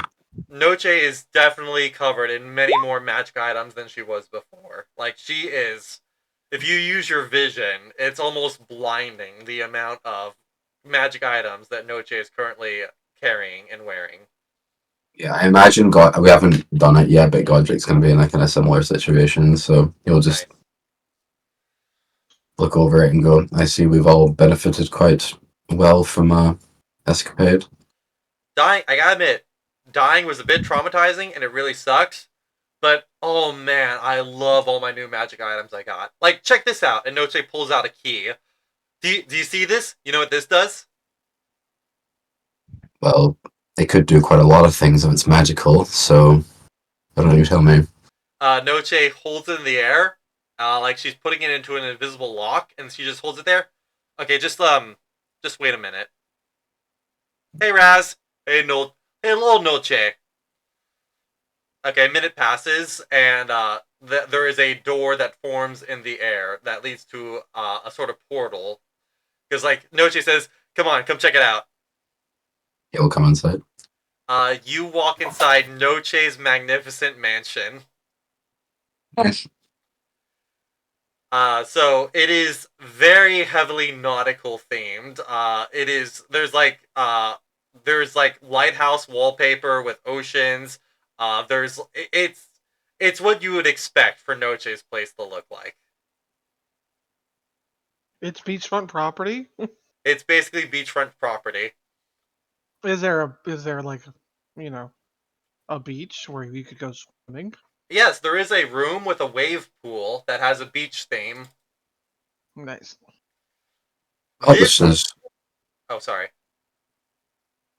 If you are carrying this with you, it can either free up my spell slots or be a backup, Yeah. or we can both use it. So this bad boy is called the Archivist Key, and whenever it doesn't like it only the spell lasts like normal 24 hours, but when the spell ends, I can't use the key for 24 hours. So, and she whips out a second key. I bought two of them. Oh, nice. So when this key runs out, I'll swap to this key. How expensive was it? Ah, ha ha ha ha ha ha. Ah, yeah, yeah. It was expensive. Okay. It was very expensive. I think Like I think it was like 80. about 100,000 gold for both keys. You know, it's going Okay. to be very funny, Noche. Oh, is everybody here, or is it just y'all two? Sorry. Well, Noche, I said anyone who wanted to be in the throne room during that scene could be there. So you could be here Yeah. if you wanted to be. The funniest uh the funniest thing, Noche, is that how many times are you gonna grab the wrong one whenever you have had to use one of them? I'll put them on a key ring and I'll tie a ribbon. I'll make this one like a yellow ribbon and this one a purple ribbon. Okay. Yeah. You didn't expect me to have a countermeasure for your trickery, did you, Quay? It's not my trickery. I'm just, Noche future proof. grins. Helping you future proof here. He was just assuming you'd make a mistake. Yeah, I know, I normally do. But not this time. Speaking of which, do I have it marked on her sheet? Oh, you know what? I don't think I have it in the resources. Huh, how about that? I forgot one magic item. I'll let Quay since he's here. If we have been given this by a mysterious figure, Oh no, it's there. It's at the bottom. maybe speculating here a little bit, but it might indicate some problems with vampires might be coming up. Maybe. Either by like they know that vampires are coming for us and they're helping us, or they want to use us to kill vampires that they're their problem. Could be anything really, but it seems very specific, and the shadiness makes me concerned. Actually, I might want to keep one of those scaled ornaments. Quay says. um, Is there anyone else we know who might be a vampire? Or any situation we can think of that might involve vampires? I do not know. Oh, Not really. also, I need to Godric, make drop. a I history need. check. The DC will be 30. And I'm sorry for interrupting, Tony. Go ahead. Oh, you're good. I'll see if advantage actually works this time. Clay is also going to deliver a Dragon Touch focus to Alice Yeah. and to the Chronomancer. Alright. I will have to make notes of that. Just add that to your list of the things you're sending me in the Whisper so I can remember that in the future. Mm-hmm. Connor, with a nat 20, I forgot that my speed increased by 10 feet when I was hot. Oh my god! oh, when you got large? Or Oh no, huge? whenever I had Polly's gauntlets on. Right. Okay, so, Godric, at Noche's words, you can't think of anyone who might be a vampire off the top of your head, or, like, any situation. You can't think of anyone you know who may or may not be a vampire. But, you get, like, one of those, I guess it's like an intrusive thought, or more like a thought just bubbles up in your head. You remember that that person, the one who you do a lot of sending with, or I Yeah. should say your fiance, Yes. That person. you do remember that she was talking about how she works she's only really available at nights, Yeah. and that little thought just like wells up in your head. So what you're saying is that metagame knowledge I've known for weeks now I get to finally use. Well, if Godric finds that a little bit strange, then possibly. Yeah. Okay. Godric's fiance a fucking vampire? Yep. Well, looks But I like will we're gonna need. have to wish that away.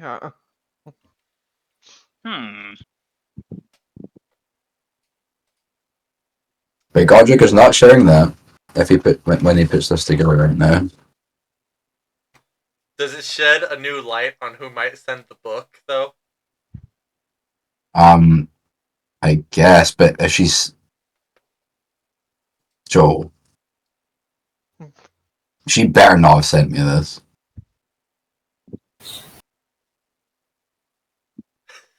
If she sent me this, We gave her a dragon touch focus. we're not gonna need to fight her.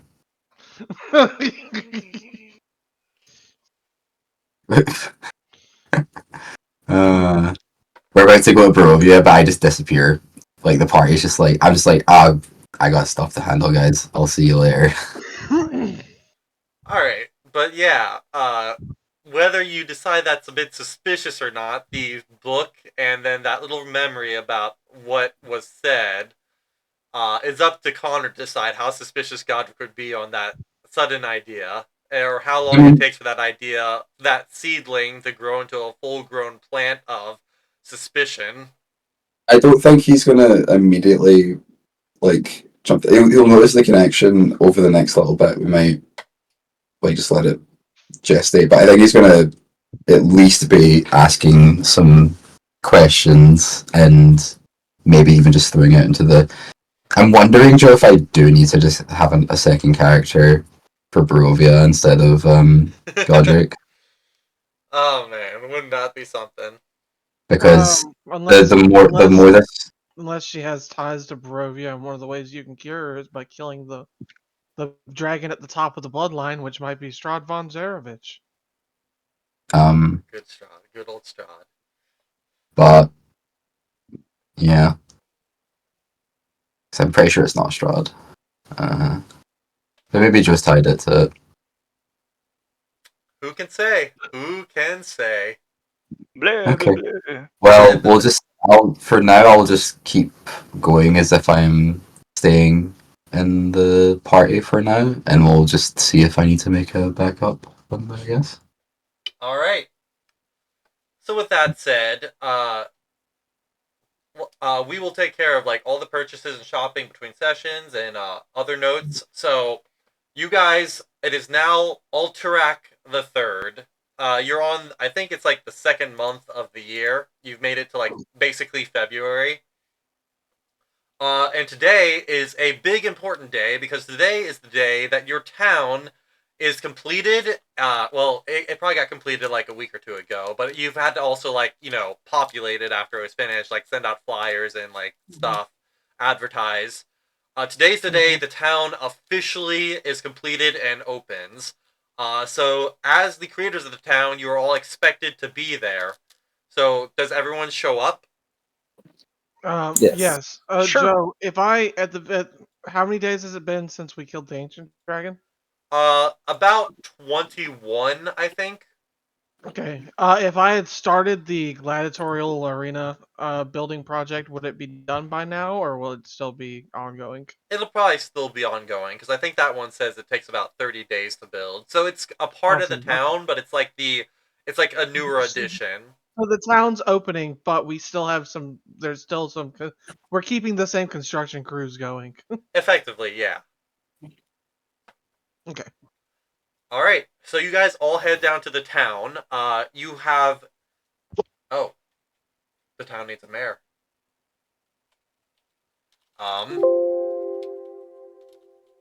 It's Okay, Raz. no, it can't be Raz. Raz is in charge of the castle. It could be Dom. Uh, okay. It is going to be a young woman with black hair and purple eyes named what is that? Zora. No. What is the name of that girl from The Witcher? Fucking hell. Sorry. Huh? Sorry? Not Siri. Not Siri. What was the feature? Yennefer. Gerald's love. Yennefer. Which one? The original one. Yennefer. Yennefer! Yennefer You then. said it multiple times! Sorry. Yeah, it's Yennefer. Does she smell like lilac and gooseberries though? She can. So I'm Fuck. I going mean, to Geralt is gonna show up in her fucking turn though. uh so just to be safe, her name is actually going to be Jennifer and not Yennefer. Wow. Good No, no, night. no, no copyright for Please, YouTube. please just replace the first letter though, so it's spelled so weird for a Jennifer. Okay. It's It's a G. Jennifer, and she smells like lavender. And Fucking knock, blueberries. knockoff brand Jennifer. She smells like lavender and The blueberries. the Yennefer we have at home. We have Yennefer at home. The Yennefer at home.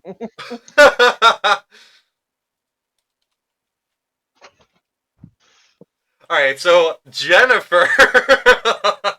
Okay, My God. Jennifer is standing before a crowd of people and saying, "Thank you all for gathering here today. We are here to officially open this brand new town. Once we cut this ribbon, the town will thus be named." And she looks at the Dauntless, expecting you guys having settled on a name.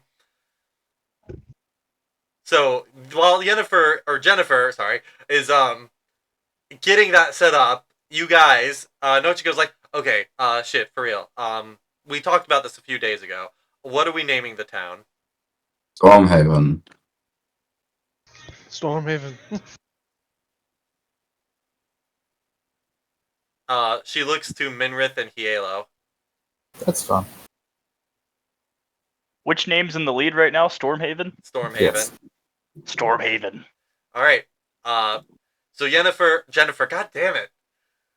Jennifer turns back and says, "Thank you all for moving in here and taking a chance on us. Welcome to the town of Stormhaven."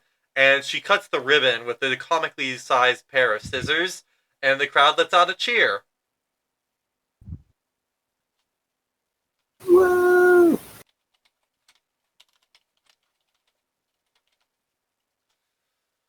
All right. Yes. Who's the we already have a guard captain picked. Then of the god. We already have a captain of the guard picked. Captain of the Guard.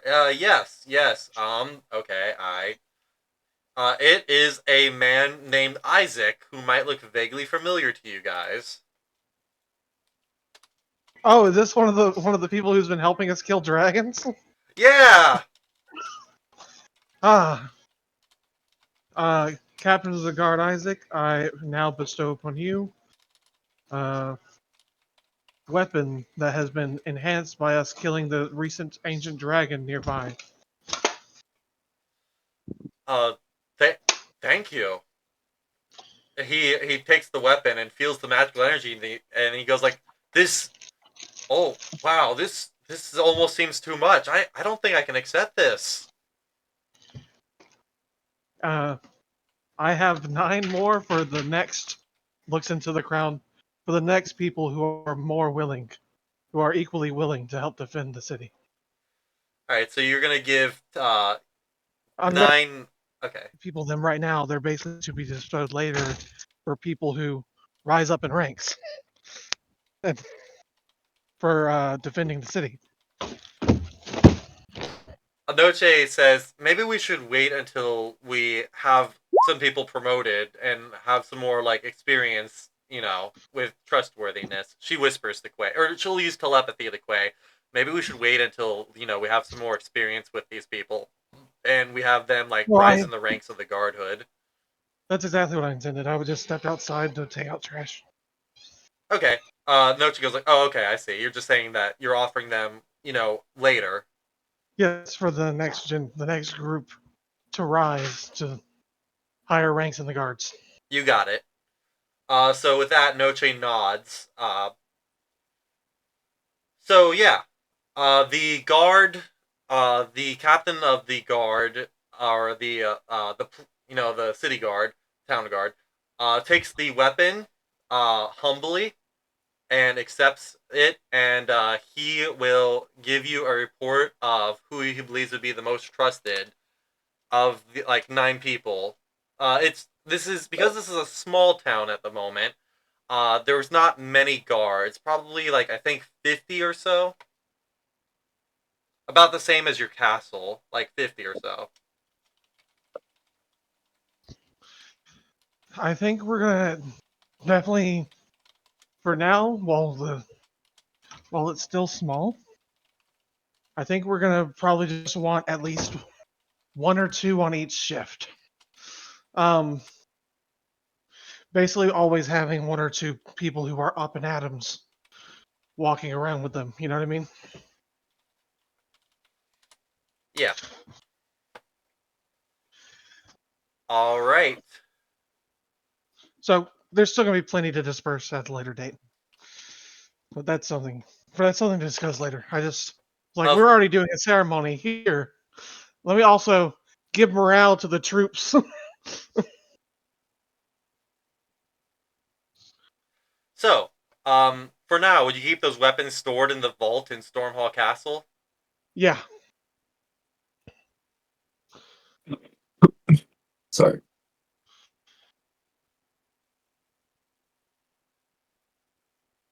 I just saw Connor's post about that. Oh, that's fucking great. I love it. Okay. So Okay. I'm making a note that they are currently the extra 9 are in the vault. I can't believe you would do this to my fiance.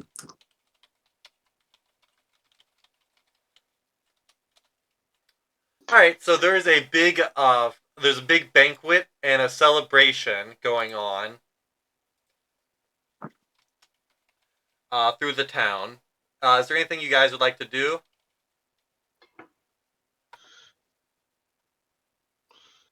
Hmm.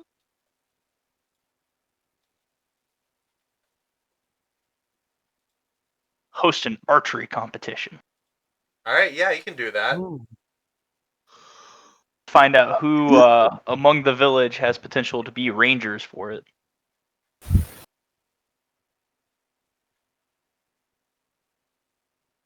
Oh, Kayla's gonna train some scouts.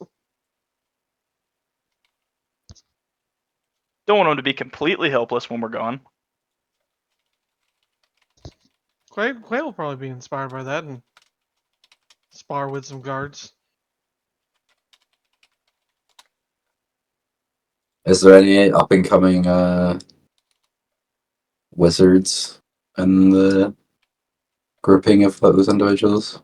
At the moment, no. It seems that the town, with it how small it is, there's no one who's a wizard here at the moment. But there is a place. There's 20 Godric's. There is a store here that catches your eyes called Girls Gone Magical.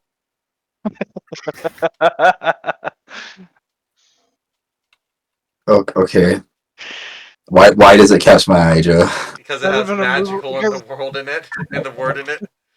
instead of selling removal rods, they sell vibrating rods. Yeah, I'm gonna look in the window. What they got in the window for the shop? You look in the window of the shop, and what you see is a lot of crystals, but not the magical kind. We're talking about the healing kind, you know? Oh, you're making. Oh, this is the wrong person to make fun of that. You see an entire rack of different flavored incense sticks. Yeah, I'm gonna go in now, Joe. You head inside. Um, Okay, hold on. I am so dumb and getting scatterbrained. Halo wants to do a shooting range. Quay wants to do fighting. Do shooting range. Quay wants to For reference, I don't believe they're magical. I just like them. Yeah. Would anyone go with Godric at the moment? Sure. People can get the archery Also- competition sorted out. I'll go with Godric. Alright, so while the archery competition's being set up, Halo and Godric go into Girls Gone Magical. Hi, welcome to Girls Gone Magical. How can I make your evening magical? Godric looks pained by the enthusiasm and just goes, I'm going to just look around, thank you. Sure thing. We have a buy one, get one 50% off on friendship bracelets. Halo's gonna lock eyes with Godric. Oh, you. He's gonna put both of his fingers together like he's touching them. Look kind of down, maintain eye contact. Do you think we should get one? Sure. Just try and get one that's less, cheesy. You might have one or two. Time to start perusing through the friendship bracelets. Alright, they have all different kinds. They have like the little black beads, they have clear beads, they have like little amethyst beads. They got kinds with the silver locket of a heart where like the heart is split in two and you can like sort of put them together. I Oh, want one actually. that says best slime on it. Unfortunately, there is not one that says best slime. Do you take custom orders for your friendship bracelets? Yes, we can. How about, we have 7 people in the party, right? Yeah. Sure. How about like a set of 7? Yeah, we could do that. What do you think we should put on a yellow? We can either make each one have the most defining characteristic of the person, or we can just be cheesy and put Dauntless. Hmm.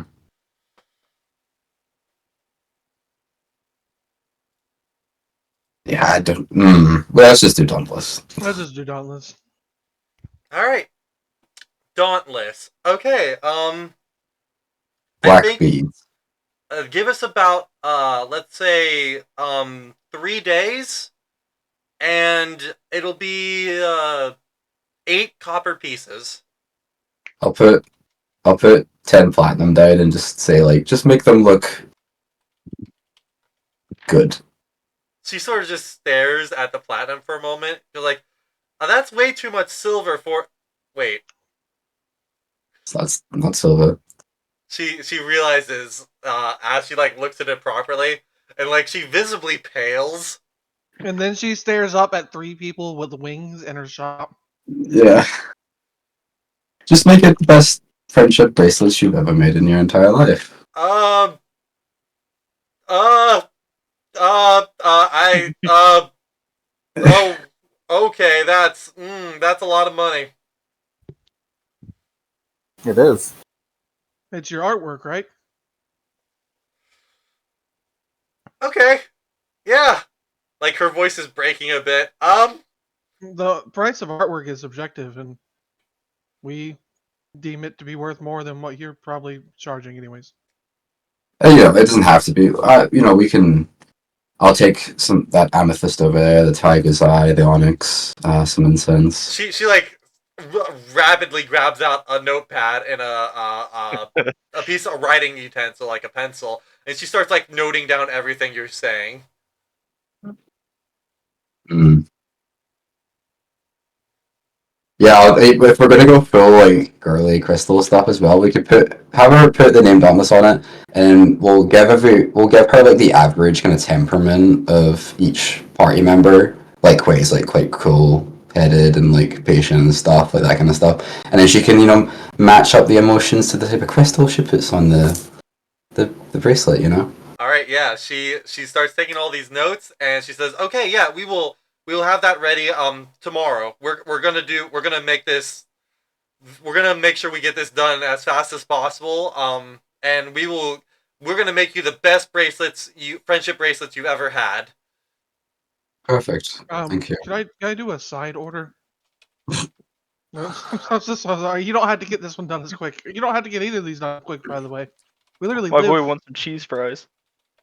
We literally live right there. So, um, if you could, whatever crystal gives the essence of the earth, and whatever crystal gives the essence of, the the wind, the air, you could make like Tigers a and quartz.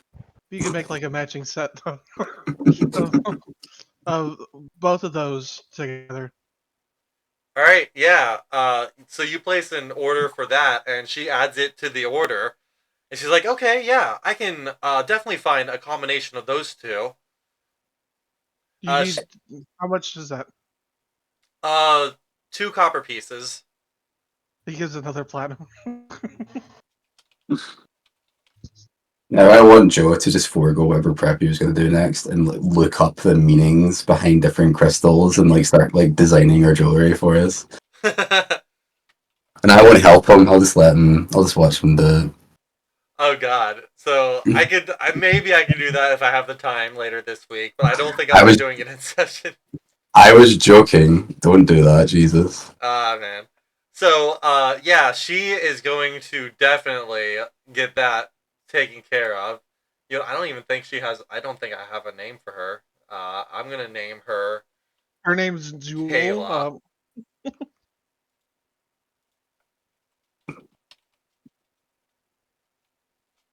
Oh no, I know her name. I know the perfect name for her. This is gonna hurt. You're gonna hate me for this. All right, give us it. Tell us it. Her name is Crystal.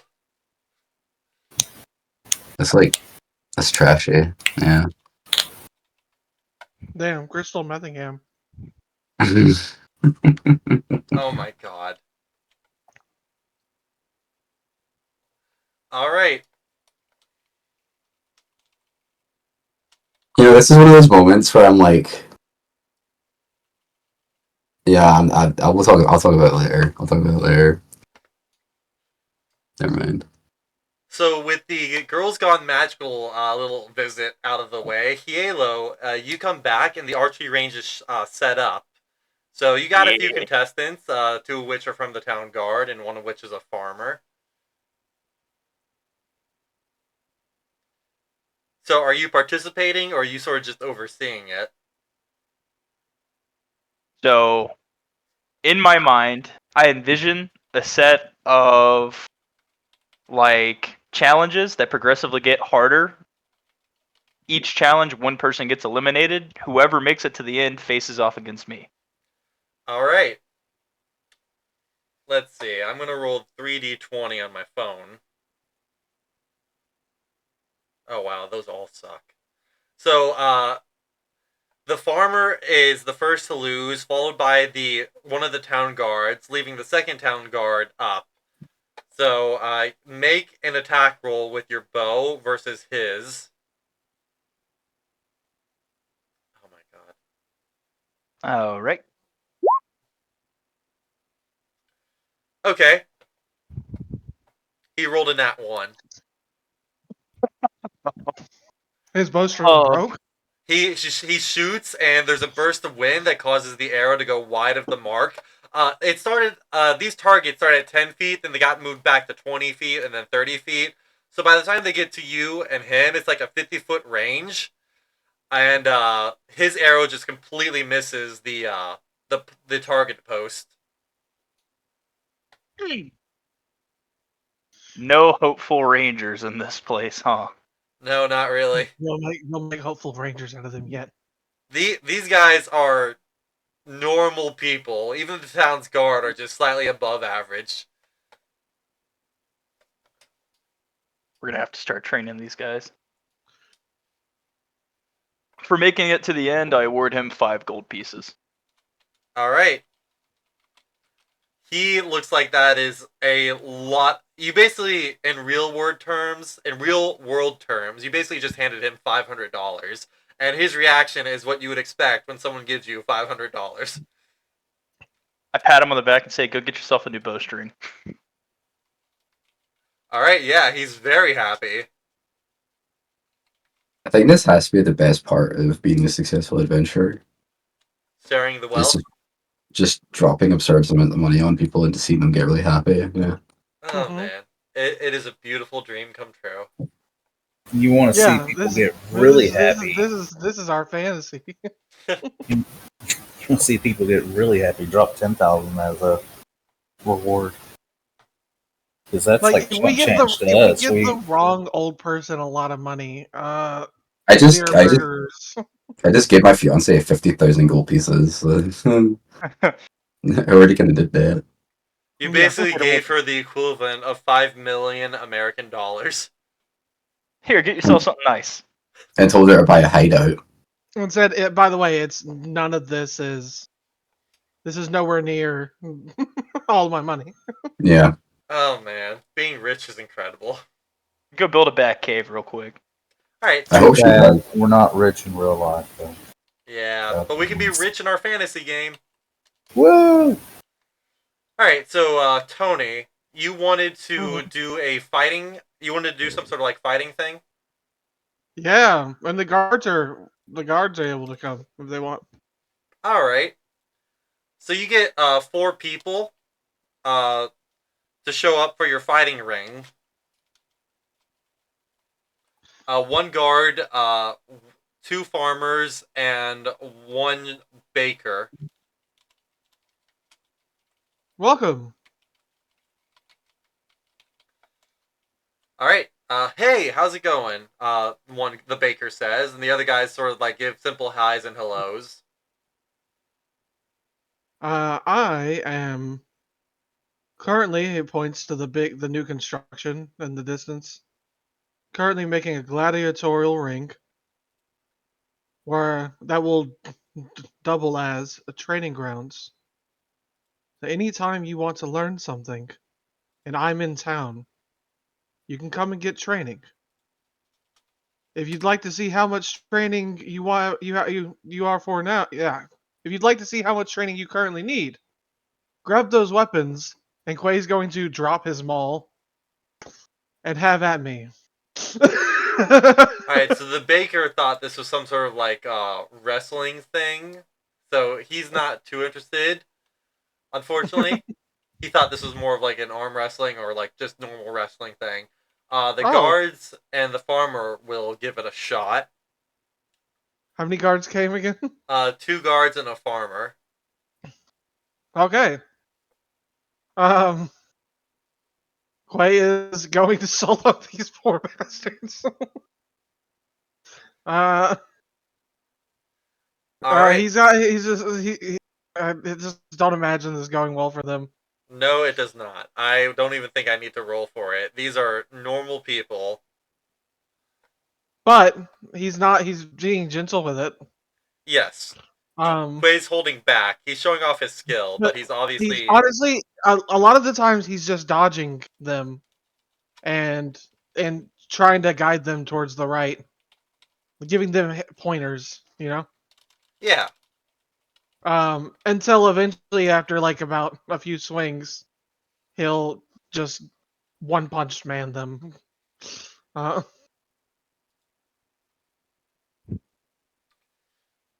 All right. Yeah. Eventually, they are all exhausted and sweaty, and you are untouchable and barely broke a breath.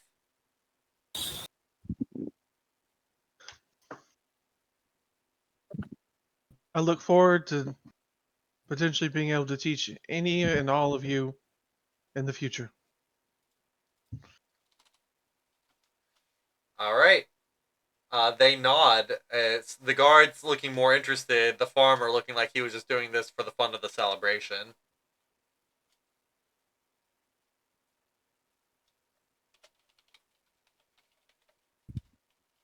The farmer's like, "Well, I'm glad he's on our side."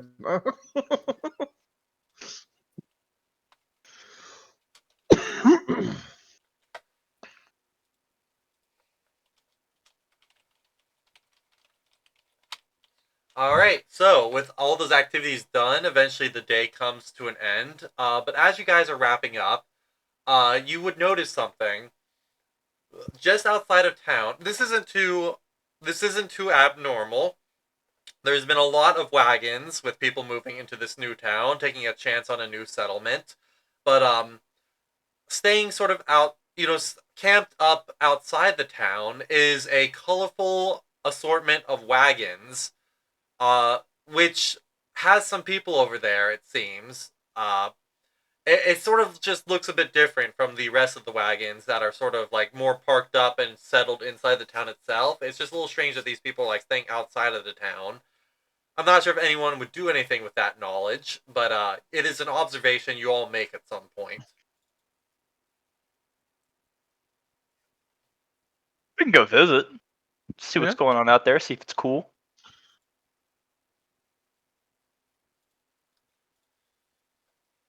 All right.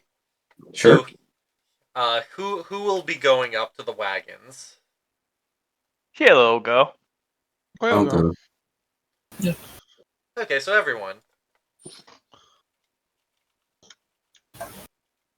Okay, I need to move these notes.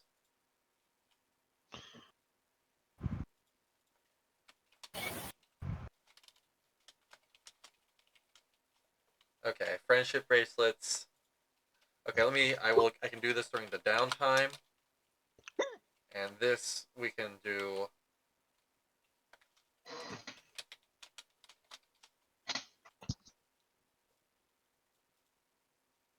I'm gonna make a note in your thing, Tony, for that during your 20 days of downtime that you might have done legend lore or augury to learn more about your backstory situation. Okay.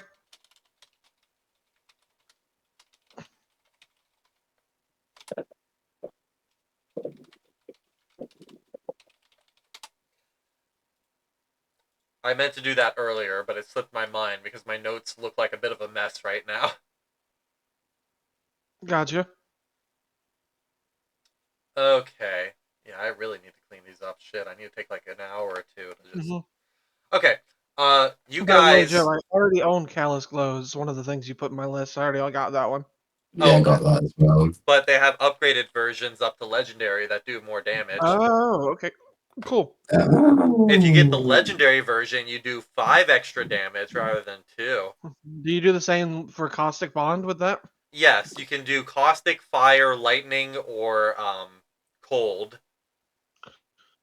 Cool.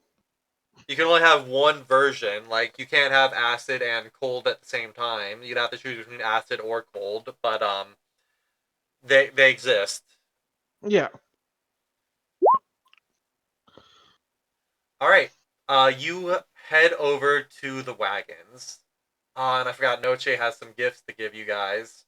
Um, before you guys head to the wagons, Noche is going to give you guys some gifts through the town celebrations. And she'll be like, "Hey guys, I have some stuff to give you." And for she turns to first the Hielo.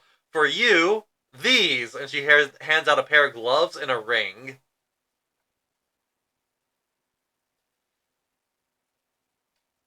I think Jared just stepped away. Oh, did he? Yeah. Yeah, someone's at his door. Okay. Oh, he's Oh, back. okay. Sorry about that. Hello. So Jarrett, Noche Yes. says, "I have these for you," and she hands you a pair of gloves and a ring. Oh, what are these? This is called the Legacy of the Masters, and this is called a Ring of Water Walking.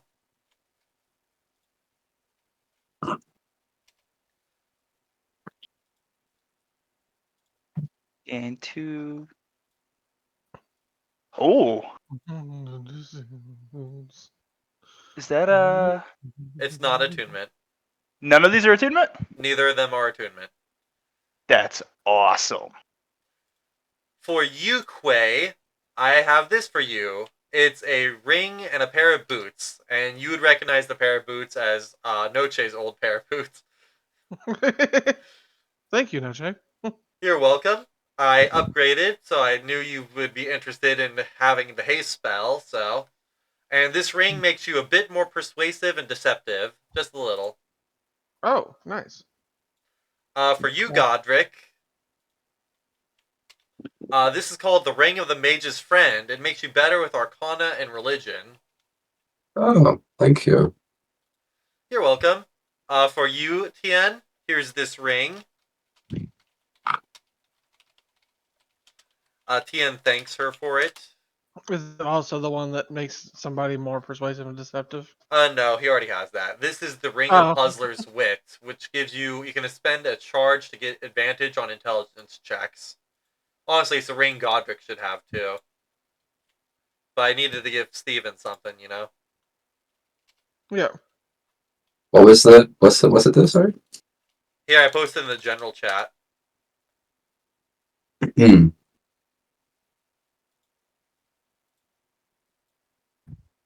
Oh, yeah, cool. Minrith, this is for you. Noche gives you a Ring of Truthfulness, which gives you advantage on insight checks. And this is for you. And she also gives Minrith a Cap of Water Breathing. Take it and be like, thank you. You're welcome. As you can see, she holds up her fingers. I have like a bunch of new magic rings, and I can't wear 2 rings on a finger. And I got like new boots of velocity and some other stuff. I see everyone else is decked out in new magical gear, so. But I figured rather than selling it, that maybe you guys could find some use for these. So it's not much, but I hope you guys enjoy them. Thank you. You're Okay, welcome. thank you.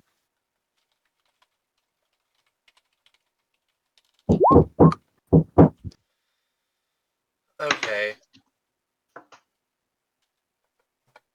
Let me make. Okay, yeah, I have my notes. Let's see. The current day is Altrak the 3rd. Oh, are we gonna go ahead and level up too, since we had some long rests? Or are we gonna do that in between sessions? You guys are still level 19. Okay. Sorry. I already did the XP calculation for the dragon, and unfortunately it wasn't enough. Oh, it wasn't. Okay. Yeah, just 10,000 shy. We were almost there. We'll just have to get into another combat. Another dragon, let's go. Jeez, that's still a lot of damage, all things considered. I'll be right there. Sure thing. Alright. Almost 1 o'clock. I can do this.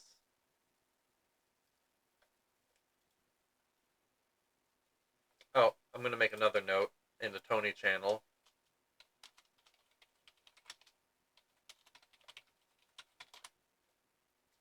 There we go. That Oh way I don't yeah. forget.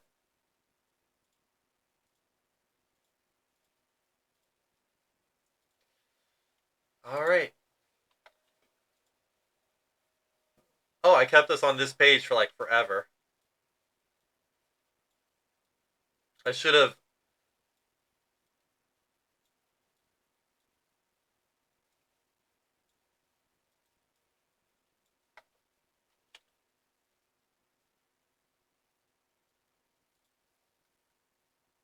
So, here is a quick glimpse of what the town looks like. I should have shown you this map earlier, but I was being a dumb doo-doo head who forgot to change the maps. Mm-hmm. It's a start. Nice.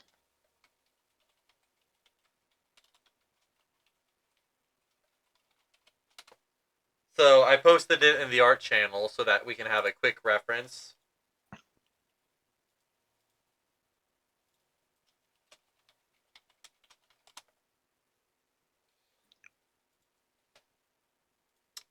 And now that I've shown you the map of the town,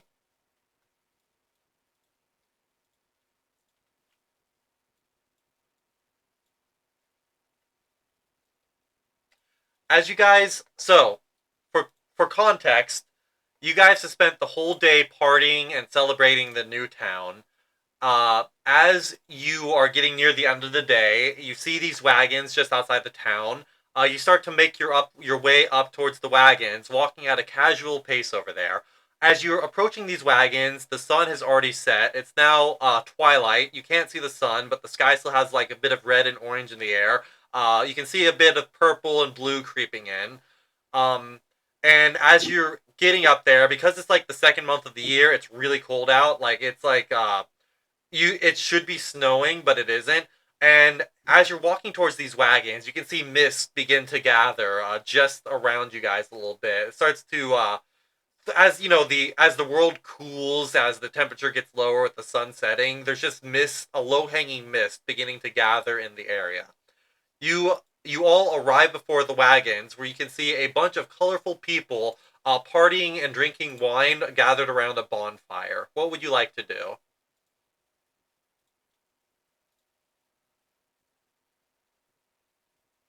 Hmm.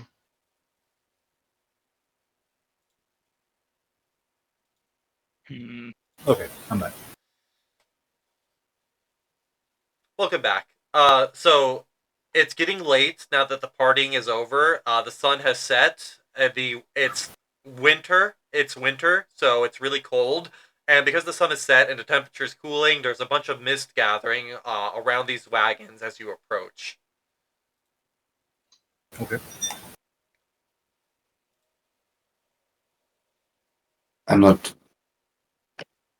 inclined for social introductions and such.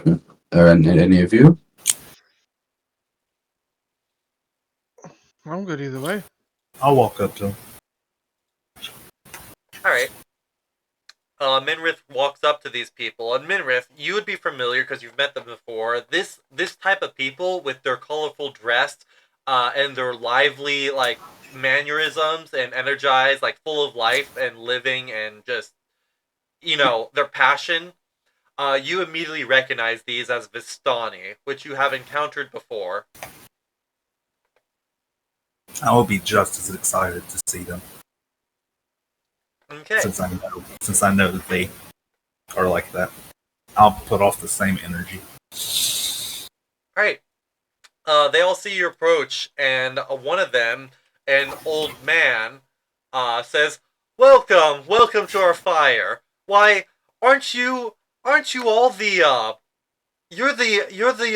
Dauntless? Yes, I've heard of you. You're the ones that just made this town. It's a wonderful place, absolutely beautiful. Congratulations!" And he holds up like a wine bottle, and you hear some of the other Vistani cheer and hold up drinks of their own. Quay also matches that energy because that's the type of energy Quay can match, and it Yeah. not cost him any social battery. Yeah, I mean, you're all welcome to stay here. If you want to go inside, you're more than welcome. Everybody's welcome here as long as just be cool. Oh yeah, of course. Unfortunately, we are traveling, and this is just a stop along the way. We did come into town to explore the place, to see what it was like, to buy some of the things we need, like rope, barrels of water, the usual traveling supplies. But we're making our way south. So we, as you may or may not know, we are Vistani, and we're a traveling people. We're always on the move. We never settle in one place for long. Yeah, I've come across quite a few Justani in my time. You have? Oh, that's wonderful news. I enjoy the atmosphere. That's great. Here, let me get you some wine. You all look like it's a bit nippy outside, and you guys could use a little extra to drink. We were just about to tell some stories. Would you care to gather around the fire and share our tales with us? I am always down for some storytelling. Yes. Sure. Oh wait, Tian also wouldn't be here at the moment. It's just you five. Okay. All right. Maybe we can swap stories. Maybe. So you guys gather around the fire as this old man. Oh, and I almost forgot. My name is Stanimir. It's a pleasure to meet you all. I'm in. Oh no, that's a name not made by Joe. We're fucked. Shit. Podrick.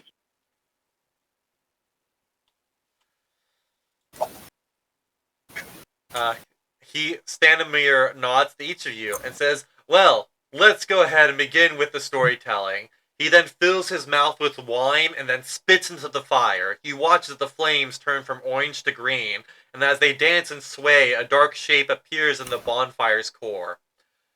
"We come from an ancient land whose name is long forgotten, a land of kings. Our enemies forced us from our homes, and now we wander the lost roads." The dark shape in the fire takes the form of a man being knocked from his horse as a spear pierces his side. "One night, a wounded soldier staggered into our camp and collapsed. We nursed his terrible injury and quenched his thirst with wine. He survived. When we asked him who he was, he wouldn't say. All he wanted was to return home, but we were deep in the land of his enemies. We took him as one of our own and followed him back towards his homeland. His enemies hunted him. They said he was a prince, yet we didn't give him up, even when their assassins fell upon us like wolves." Deep in the bonfire, you see a dark figure standing with sword drawn, fighting off a host of shadowy shapes. "This man of royal blood fought to protect us as we protected him. We bore him safely to his home, and he thanked us. He said, 'I owe you my life. Stay as long as you wish, leave when you choose, and know that you will always be safe here.'"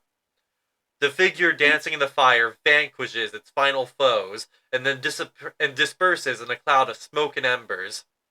Staminir's face becomes a somber mask. "Unfortunately, a curse has befallen our noble prince, turning him into a tyrant. We alone have the power to leave his domain. We traveled far and wide to find heroes who'd be willing to end our dread lord's curse and put his troubled soul to rest. Our Madam Leader, our leader, Madam Eva, knows all, and if you come to Barovia, you can speak to her." He does a bow, and some of the Vistani clap as the story ends.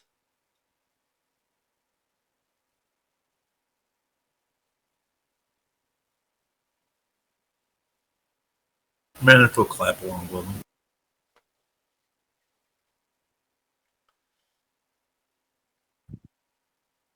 Stanimir, after he finishes the bow, he goes like, "As you all know, that story is true. Every word, every single word."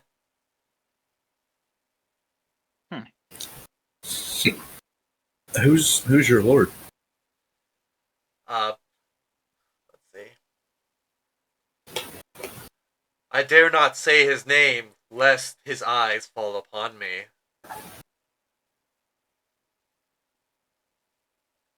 Barovia. Like Minrith will just say that and be like, Would Minrith know that? Unfortunately, no one here would have heard of Barovia before.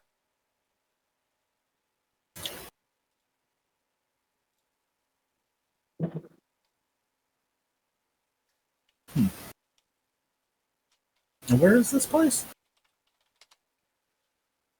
Barovia is a land enshrouded by mist.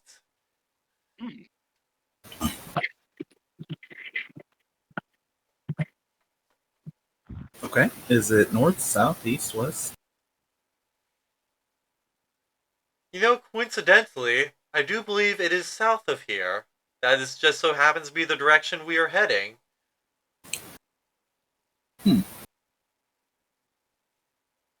Well, we have been home for a minute, guys. Ready for adventure. Mm-hmm. What are you all talking about?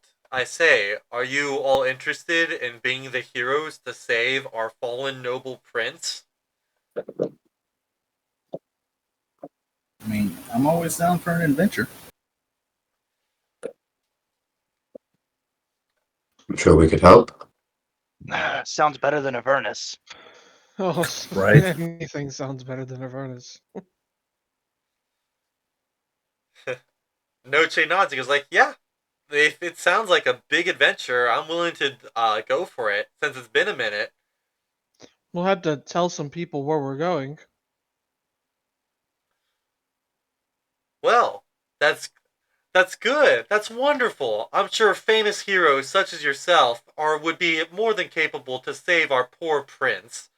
We Vistani, we will be leaving a little bit later this evening, in probably an hour or so.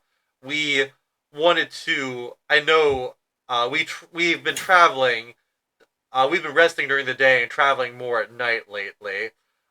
So we were about to actually pack up and make a few miles south if you care to join us. But if not, just head for south, and I'm sure you'll stumble across Barovia. Hmm. What do you guys think? I think we should give it another day and head south.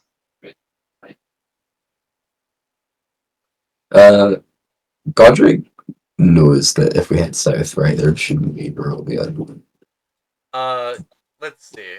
Godric, make a history check for your general knowledge of the Sword Coast. Could have.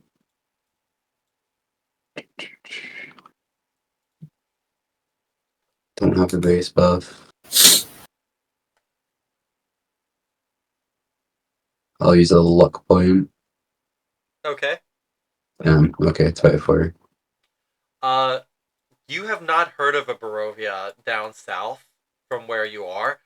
You know that Daggerford is a pretty famous settlement down south, and you know that Baldur's Gate and Candlekeep are very famous settlements that are very down south. But you don't think you've heard of any place called Barovia that would be anywhere south.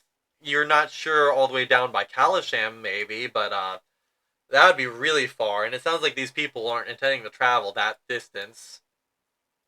I'm curious to how traveling south would take us to Barovia.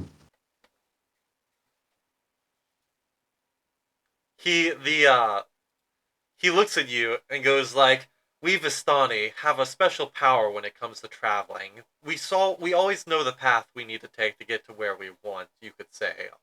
Uh, I can't explain it. It doesn't make sense in a logical way. It's more of a innate feeling we have when traveling. What I mean is, geographically, there is no place just south of here that would match the description of Barovia. That's so weird.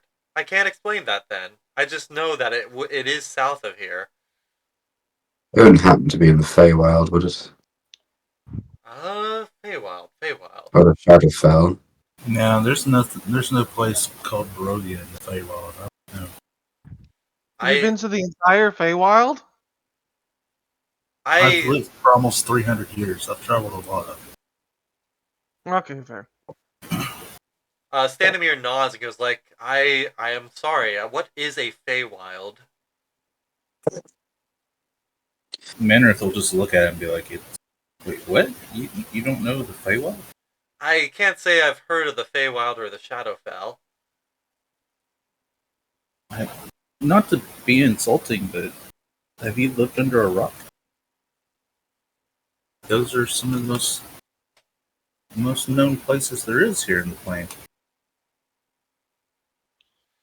He just sort of shrugs. Well, we've got an hour to make this decision from the sounds of it. Oh, I don't think it's changed my mind. I don't think that Barovia is. South? I don't think it's south. I think what we might be doing is transitioning somewhere else, by the sounds of it. Maybe unknowingly to the rest of you, and I look to all the Vistani. I mean, do you know of anywhere else, whether it's not south? Ask that again? Like, do you know, like, if it's, like, have you heard of Barovia being in, like, northeast or west? 'Cause No, I just know that. All I know is that Barovia isn't south of here unless you're traveling very, very far. But if you're to believe our friends here, and they always know the direction they need to go, well, there are other planes that overlap with ours. They could just wander in and out. That's true. which makes me think Barovia might not necessarily be around here. That is fair.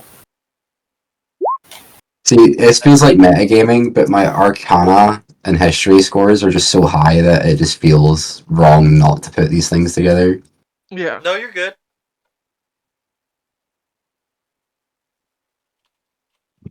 Plus, like, yeah, there's nothing south, so what else?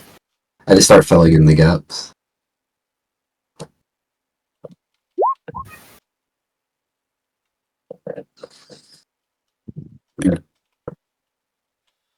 All right.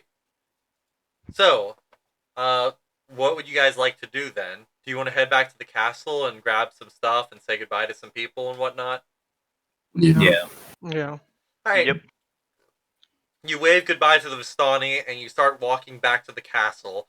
But during the time since the man started the storytelling and you guys had this discussion, it's gotten a bit later, and now there's a heavy mist filling the air. It seems that the sharp contrast from today's earlier warmer temperature to tonight's evening chill has just caused it to completely blow up, and it's now a big plume of mist that you can barely see through. This evening, I'm going to start reading Van Rexon's Guide to Vampires. Like, Alright, you guys walk into the mist towards the direction of Stormhall Castle. The mist starts to get thicker and thicker as the time goes on by, until it's so thick that you guys can't see anything around each other. And with that, let's go ahead and transition into Curse of Strahd as you enter the mist. so we don't get to go home. Nah, sucker. Alright, so this is where we're going to take a little break so I can make sure I get everyone transferred. So first things first, if you haven't already, click this link I'm about to post to No. join the Oh, new my God. Curse of Strahd game. No. I don't want it. Well, that's too bad. Then you don't get to play your cleric. Oh. It's lame, Joe. I'm sorry. Force me to do it. Hang on. Lame. Before I leave, make sure I. I swear it doesn't lead to a porno site. This Oh, time. well, that's really a bummer then. Yeah, you spoiled that for us. I wanted to see a naked vampire guy. Yeah, now we just see Joe. Okay, I wanted copy. to see Joe's big old penis. Alright. I saved the current Halo. And where's the. Can we just clip that so we can send it to Carly? Oh, that would, like, Kill Carla her. live. Yeah. So I take it she also wants you to fuck her husband? Yes. Yeah. As long as it's a male, she wants him to. As long as it's a male, she wants the male to fuck me. And here I was thinking I was Are you special. objectifying all of us? Like I've taken like one finger and placed it on Joe's genital, like through his pant, like on his pants. And she was like, "Oh my god!" Like, Yeah. it's always funny to get a rise out of Carla like that. Me and Joe usually just like start flirting relentlessly in front of her. That's the best It's always way I funny. can- Yeah. Alright, I think I have everyone's character sheets transferred. I just need to give you all access to them again.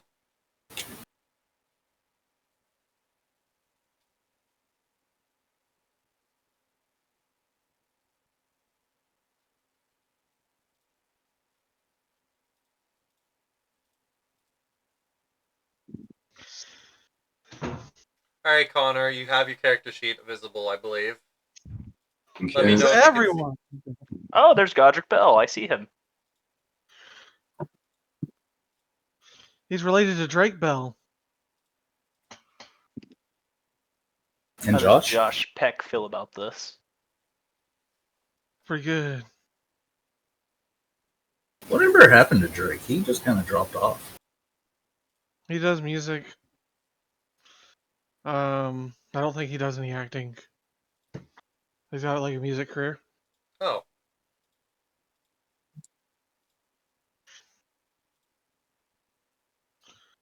Good for him.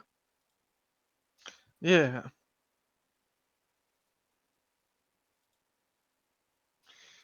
Why Strahd got that long hair, boy? With the Vegeta peak. Because Vegeta's the best character.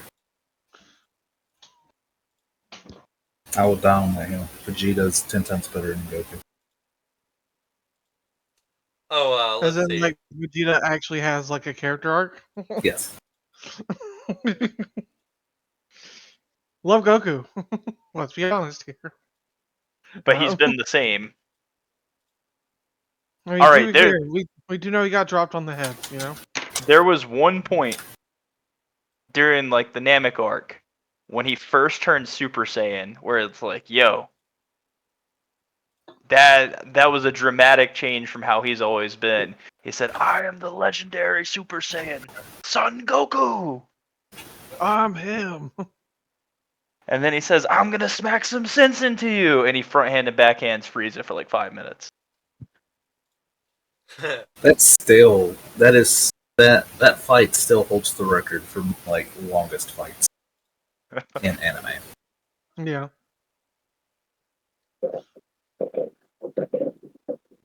What you're saying is I have not messed out on much then. It was like I want to say almost 20 episodes. Jared, Okay. you probably like. I'm looking at Tactical Breach Wizards. Yeah, You probably like that. I've seen that one, and it looks interesting. I'm just not sure if I'm sold on it yet. Fair enough. 20 episodes. I had just bought Stalker 2, but I couldn't even load into the game, so I requested a refund, and I'll wait until they drop some updates on it. Yeah. Goku's fight with Frieza in Dragon Ball Z is often cited as one of the longest fights in anime history, lasting around 30 episodes in over 4 hours. Yeah, fuck that. But listen, he just It's bodies him crazy the because entire like it time. didn't. It's crazy because it didn't. It didn't have to be that long. Like it's been No, redone quicker already. You know. quicker doesn't mean better, Tony. They did it in Dragon Ball Kai, they did it in 18 episodes instead of 30.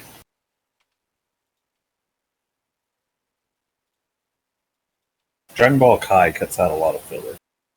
It's kind of like the Full Metal Alchemist Brotherhood version of Dragon Ball, where it just cuts out all the filler and it's just nothing but story.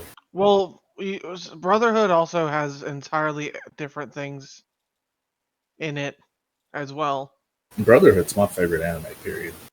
Oh yeah, that's Yeah. hands down probably my favorite. Every single time I'm like in a new place, I don't have anything better to do. I find out whatever service is streaming it, and I just watch the Brotherhood again. I just Yeah. bought all 5 parts on DVD, so I don't even have to stream it. I can just throw that bitch in my PlayStation and just watch it. Hell yeah.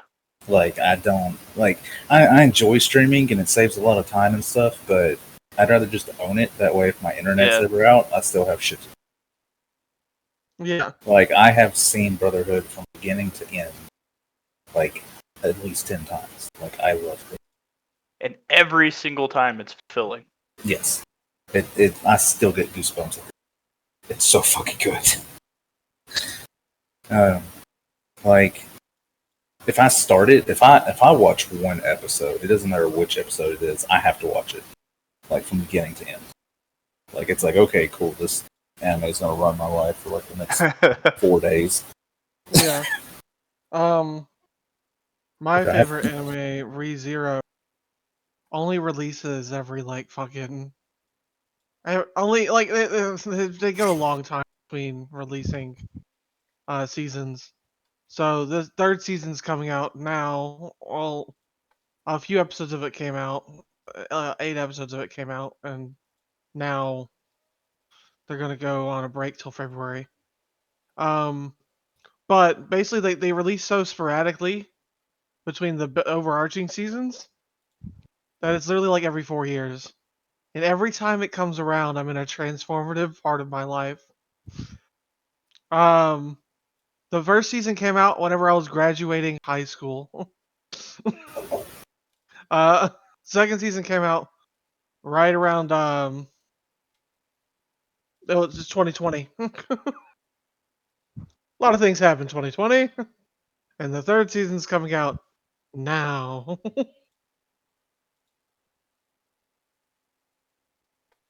I Ready to am. blow up. I'm waiting for the next super arc to come out. Is there a super arc coming out? Like Dragon Ball Super, yeah. They're working on the next arc and everything. Like there's like manga wise, there's like in 4 or 5 arcs out right now past the Tournament of Power. Oh, cool. Yeah, like there's a few, and Alright. they're actually working on getting all that animated. So just to make sure, everyone's character sheets is working now, right? Like everyone's character sheets has been transferred properly, and you got all your shit.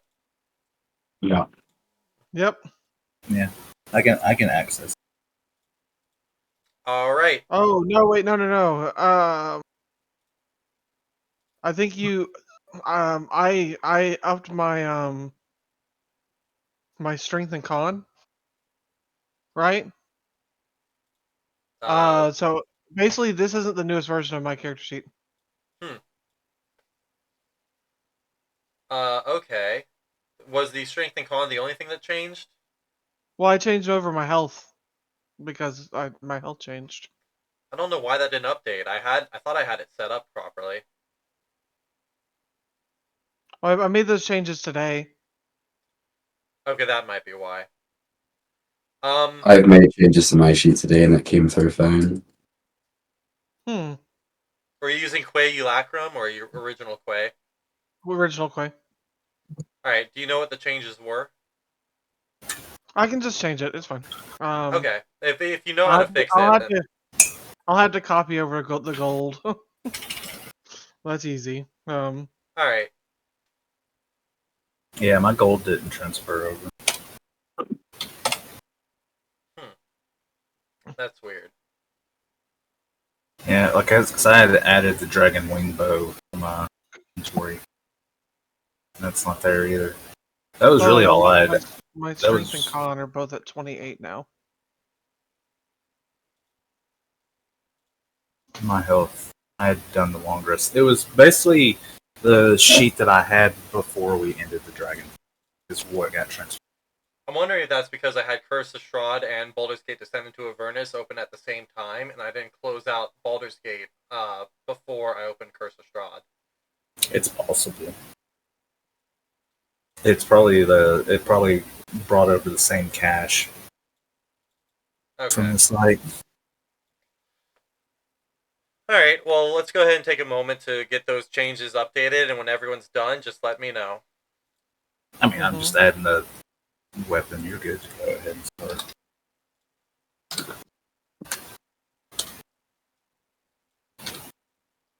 So I have us all on a new map now. It should be pitch black except for a little area in the right side of the map. Can you guys see that little glowing area? No. Alright, give me 1 second.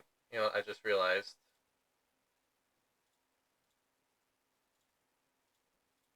You know what, that's why. There we go. That's it. Alright.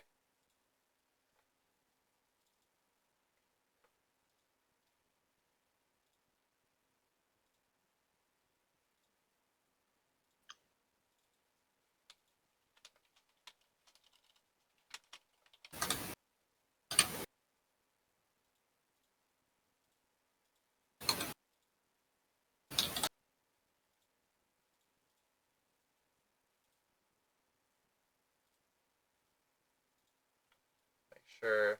There we go. Alright.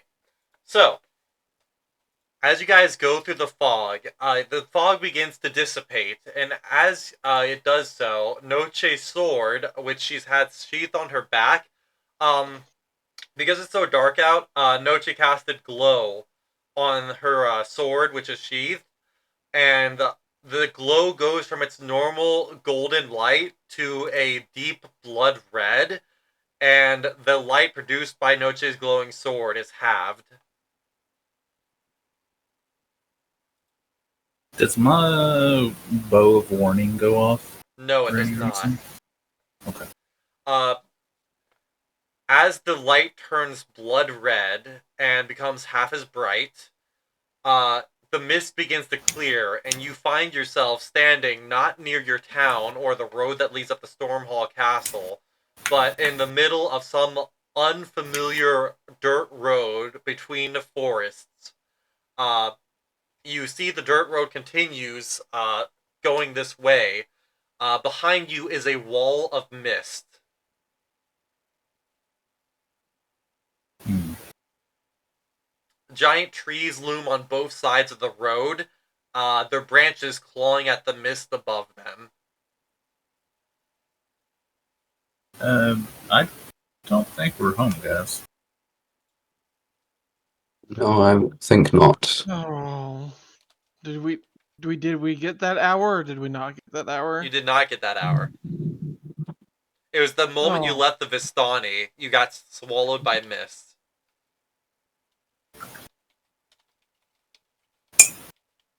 I want to say it was probably that guy. I think so. Or at least someone around him.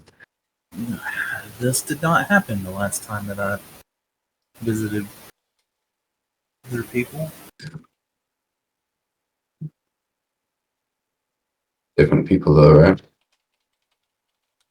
Yeah, like last time we just sat around the campfire and just chatted.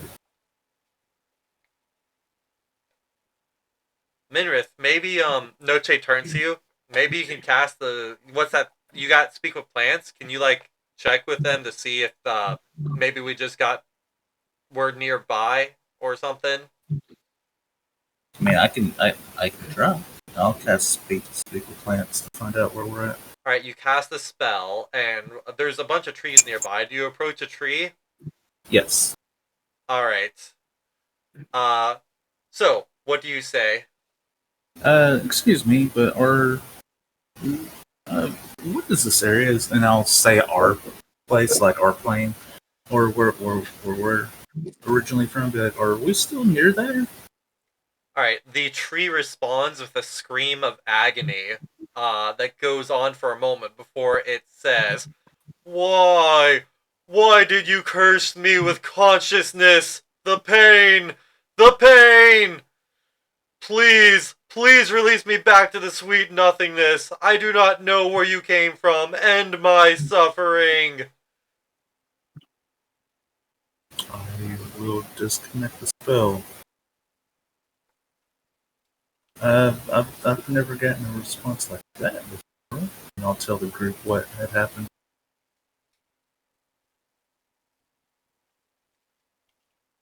hmm. I'll try another tree. Uh, you get a No, similar don't try. reaction. Okay. Trying another tree, you get a similar reaction about being in pain and not wanting to be conscious. It answers your question as fast as possible, but it does not know of where you speak. Okay. I think you should try a third time. Got you. Got you. I will try every tree along the road.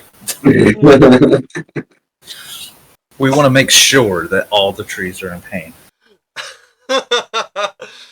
So you try every tree as you guys start walking down the road. Each tree sort of just bemoans its being conscious and the suffering and agony that existence brings with it. But none of them are familiar with Stormhall Castle or the lands surrounding it. Gotcha. The, Okay. the reality of D&D, torturing trees with existence and handing out fucking lump sums of cash to random people.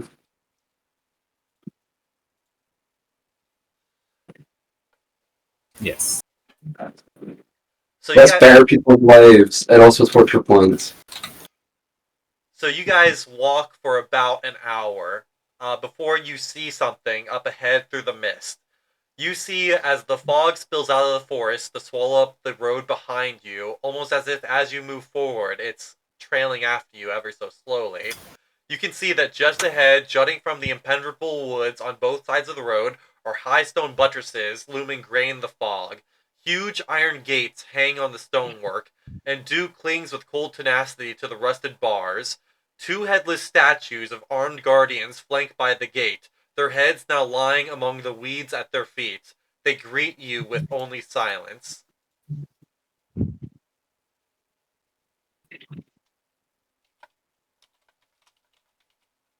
Um, sorry, was the gate closed? It's a gatehouse. Do you approach the gates? Sure. Also, I have some artwork.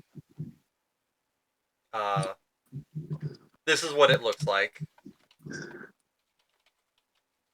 Oh damn. Can I recognize like the architectural style at all? It doesn't seem to be anything specific or noticeable. It looks like it could be like a generic human carving sort of deal. Like it doesn't have immediate dwarf or elvish natures to it. Okay. But it does reflect like material plane, kind of human. Oh, absolutely, yeah. Go. Do you guys approach the gates? Yes. Yep. As you approach, the gates swing open and they screech on hinges as they move. On their own, or is anyone making any movement? They seem to eerily move on their own.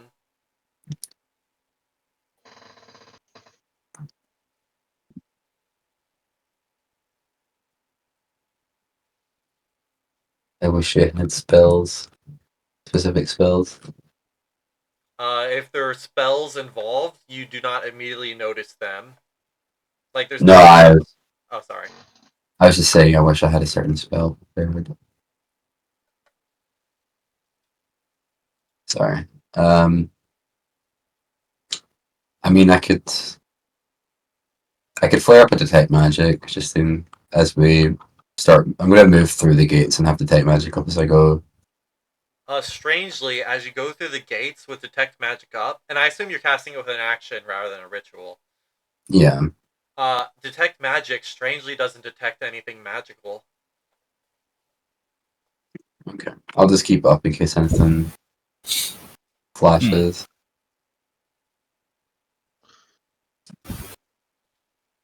All right, you guys walk through the gates, and as the last person passes through, the gates slowly close behind you, with an agonized screeching before slamming shut with a cacophonous boom. Any any other parts of the building? Any other rooms we can get access to from the other side of the gate? It doesn't appear to be so. It seems to be a simple stone structure just designed to hold up a pair of gates. What would the normal mechanisms for the gates be without? Like, is it just like if you were to do it normally, like, is it just to be pulled open by several people, or does it have like a portcullis, or? Based on the picture, it's a sort of push and pull sort of gate. And obviously it's big and heavy. It's Yeah. really big, but you could probably push it open. Or you'd probably need a team of people to push it open. Yeah, that's what I'm thinking. Okay. Paranormal as fuck. Yep. As you guys keep walking down the road, towering trees, whose tops are lost in heavy gray mist, block out all but a deathly gray... Oh wait, no, it's nighttime. Except, block out everything from sight. The tree trunks are unnaturally close to one another, and the woods have the silence of a forgotten grave, yet exclude the feeling of an unvoiced scream. Uh, who has the highest passive perception outside of Steven? Mine's a 28. 27.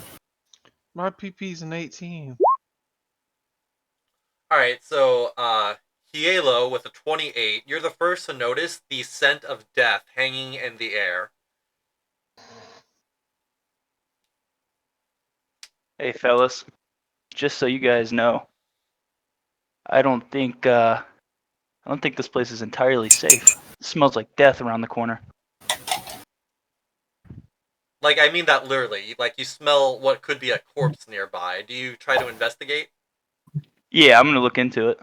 Alright, it's easy enough to follow. You find a corpse half buried in the underbrush about 15 feet from the road. It appears to be some sort of young man. His muddy clothes are torn and raked with claw marks, and you can see crows have been at the body, which is surrounded by paw prints.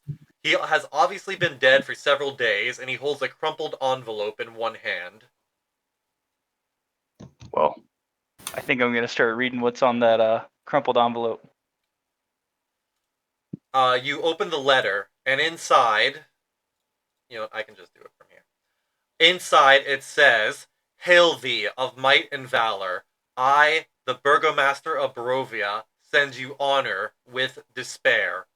My adopted daughter, the fair Irina Koliana, has been these past nights bitten by a vampire. For over 400 years, this creature has drained the lifeblood of my people. Now, my dear Irina languishes and dies from an unholy wound caused by this vile beast. He has become too powerful to conquer. So I say to you, give us up for dead, and encircle this land with the symbols of good.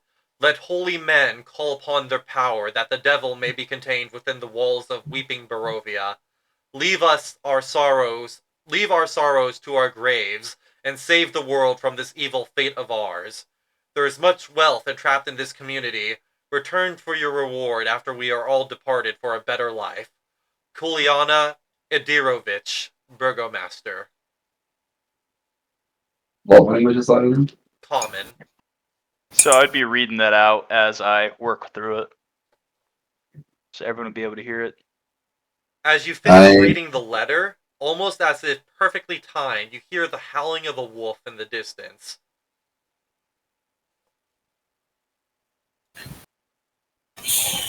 Well, Does this sound like a regular wolf, or like there's anything different about it? Make a survival check. can I do that with him? Of course. I only got a. Oh, Natural 20. You both recognize that to be the howl of a dire wolf.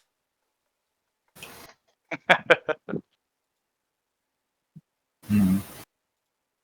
Well, that sounds familiar. And if you recall, we have just been delivered a book on how to deal with vampires. It's starting to seem like these things aren't just coincidental. Right? No, I presumed they weren't the second I received it. It makes me wonder if that entity that blessed and cursed us might have a hand in, plucking the strings of fate. Do you think they would come down to the material plane and deliver a book to a courier service? Maybe not directly, but, I imagine something as powerful as them can, sort of maneuver things in a way to where that event can play out. Butterfly effect style. Indeed. Healer kind of raises his hand for a second. He's like, I just wanted to ask. I've had at least one interesting experience. Maybe you guys have too.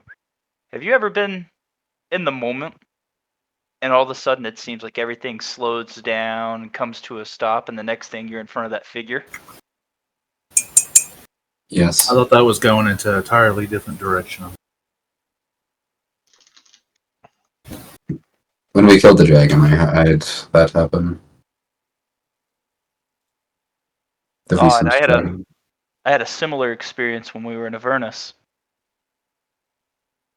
I can't say I have that I remember,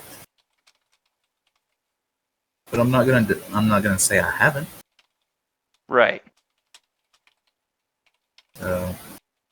These are less than common powers, even amongst the deities. I wonder what we're really dealing with here. Maybe the next time we encounter that Black Knight figure, we can ask some questions. At least get a name.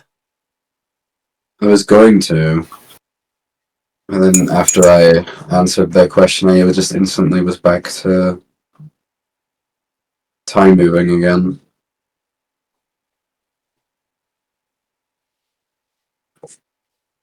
We'd have to approach it, but I don't know how we would. As you guys are having this discussion, you now hear two wolves howling, and they sound a lot closer than that original one was.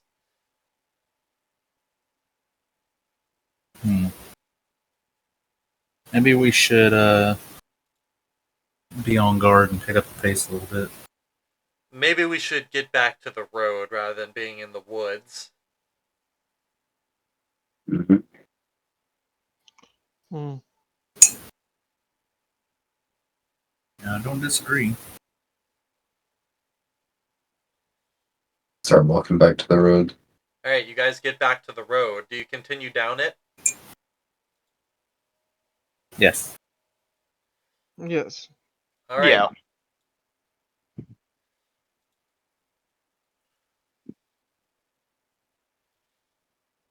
As you get out of the clearing, you can see... Let's see. Let's change the vision to 2 miles, actually.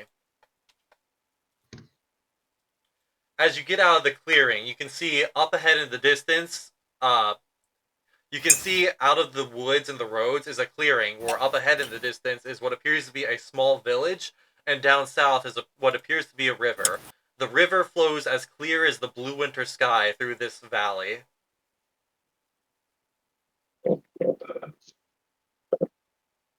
Okay.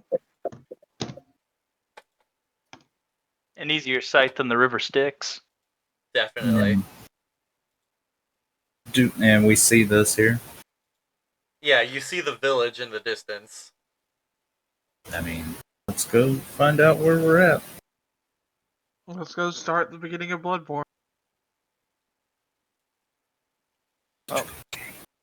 Wait, so there's going to be little dudes crawling up on our beds and getting blood transfusions and. Mm-hmm. Mm. Is the moon red? Not yet. Okay. Well, right now we still don't know how these people are going to act when we show up. We should approach, but a little cautiously. It takes you a little over a half... Oh, wait, I forgot. It'll take you a half an hour to get to the village, but as you do so, as you get to this clearing, you see a broken wagon on the ditch in the side of the road with a man looking extremely flustered in a noble's garb. Hello? Hello there.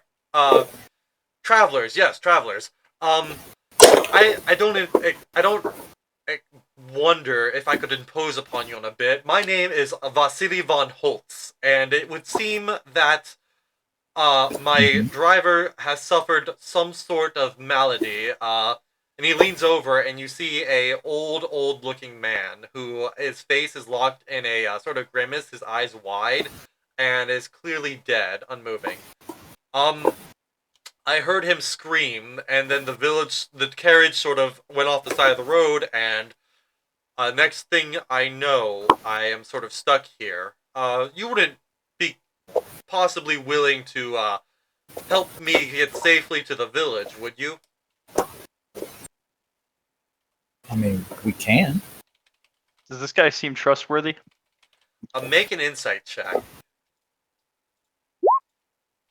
I said we can. I didn't say we would.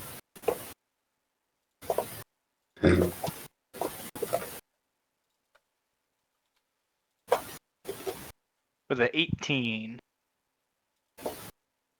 Are the horses still alive? The horses are alive, yes. The carriage is itself as disconnected from the horses and toppled into the ditch. You can't, as for you, Hielo, unfortunately, you can't get a read on this man. That darn accent. May I try? You can certainly try. Make an insight check.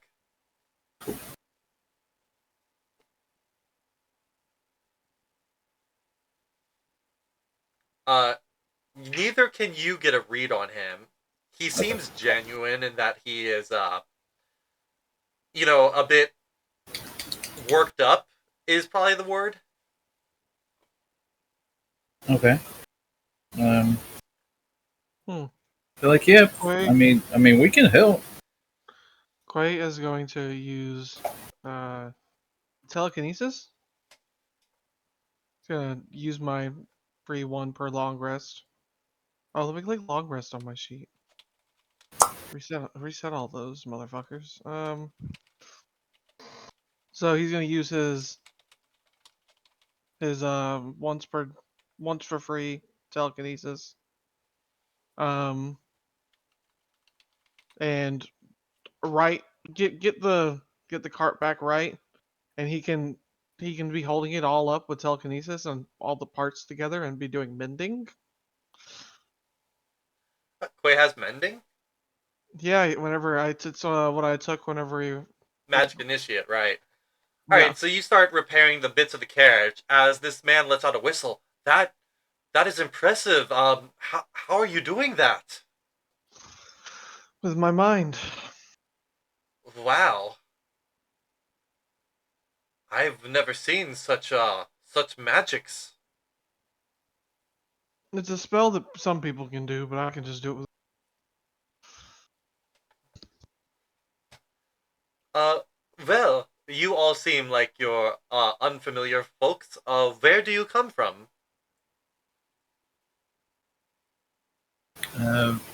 We come from the material plane. The the material plane? Is that a town? I'll, I'll, I'll give a town like Neverwinter. Neverwinter. Neverwinter. No, I can't say I'm familiar with this Neverwinter. I'll just look at the group and like raise an eyebrow and be like, okay, could you tell me like what's the town up ahead? Oh, why yes, that is the village of Barovia.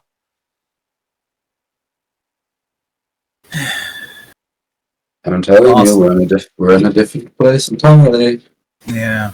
No, I'm not disagreeing. I'm not, and I am also not saying that you were. Oh, I know. I'm just Menrith is just like, oh my god, I'm gonna have to listen to my sister bitch for 6 weeks till we get back. Cool. Oh yes, that reminds me. Quay pulls out his sending stone. Uh, uh, I'll write it out, but we don't have to resolve it right now. No, go ahead. Use sending. Oh Oh, no. okay. Okay, he's just gonna say some Vistani in the woods has taken us into a different plane. Hopefully this goes through. We'll be gone a while. I'm sorry.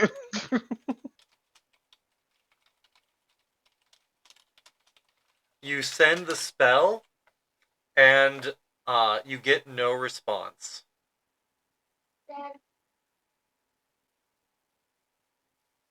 Hmm.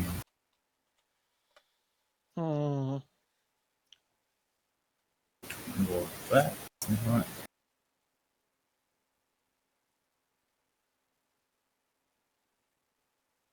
This is bullshit. Is everything alright over there? You seem a little bit frustrated. I don't think the spell worked. Oh, your rock? Yeah. I see.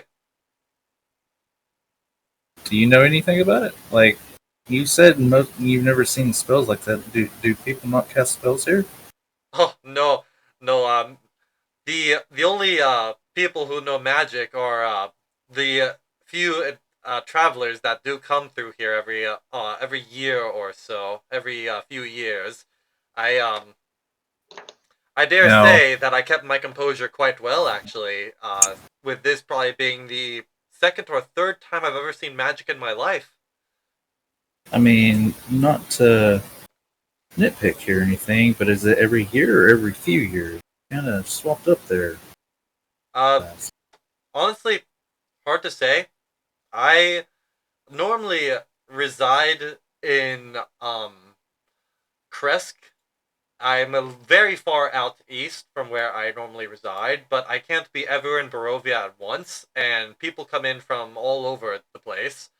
Kresk, I hear words, like sometimes it honestly I just don't keep track, is the simplest way to put it. You don't really keep track of time with newcomers. Especially newcomers that can cast magic. You don't keep up with that. I mean, if it's very rare, that sounds like something that people would want to keep up with. You are all very new to Barovia, I can see. Uh, no, us Barovians, we tend to keep to ourselves. I am a bit of a more social kind, but, you would be lucky to have a Barovian give you more than 2 words. So, and most people know it's wise to keep their noses out of other people's businesses here. I'm gonna stare at Tian. Tian's not here right now. Oh. I'm gonna stare at Tian when he shows up and be like, "Stay out of me." But,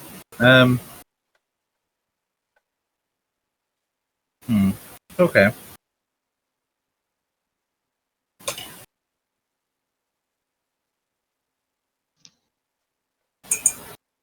Do we have the telepathic link up right now?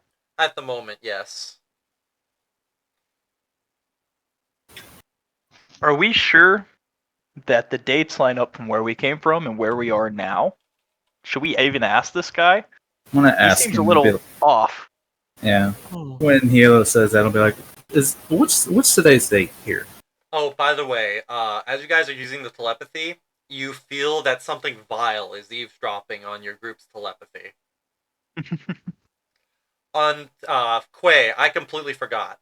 When you casted your telekinesis, for the briefest instance, you saw fiendish faces and skeletal hands appear around you before dissipating, as if something powerful was observing you the moment you finished casting your spell.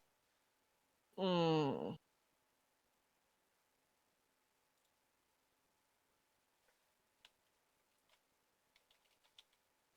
Something's watching us again. Nothing new. He says out loud.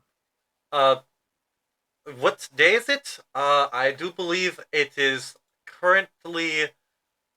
Let's see.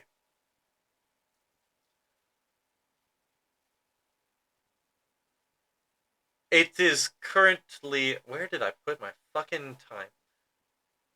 It's currently Alterac the Third in the year 735.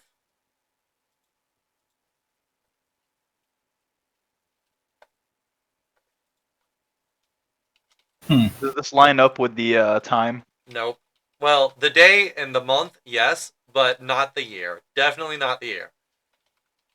How far off is the year? The year. Let's see. Where's my.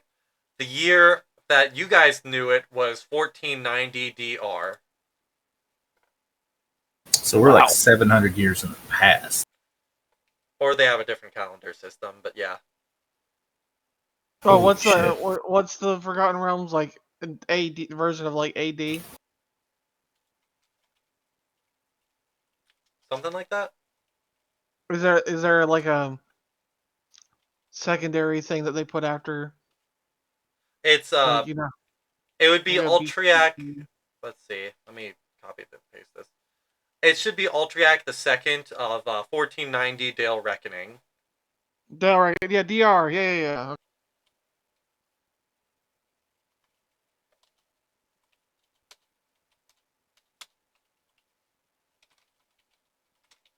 Oh wait, no, it's not. It's the 11th. I'm sorry. I got. Wait, is that right? Fucking Christ, my notes. Current day Altriac the Third. Okay, today's Altriac the Third. Today's Altriac the Third. I am so sorry. But you're good.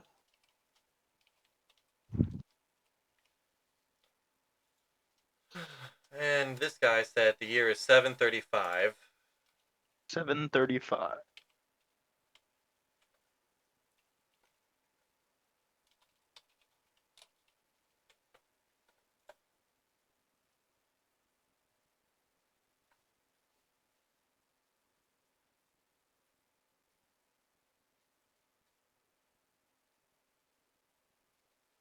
So, is there anything else you'd like to ask this guy?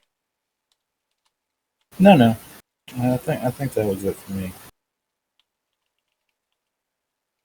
I think we can start escorting him unless anyone else has any other questions. I feel safe taking him.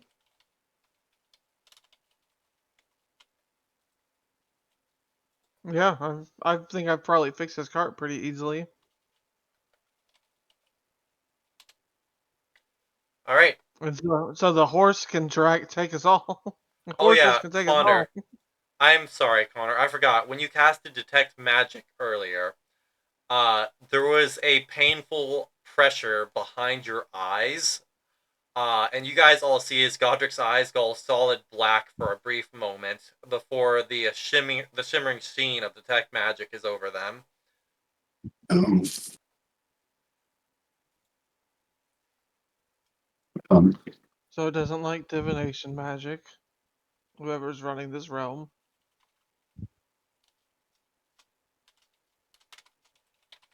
I'll just do like a test of like I'll cast like a couple of cantrips just to see if that invokes anything.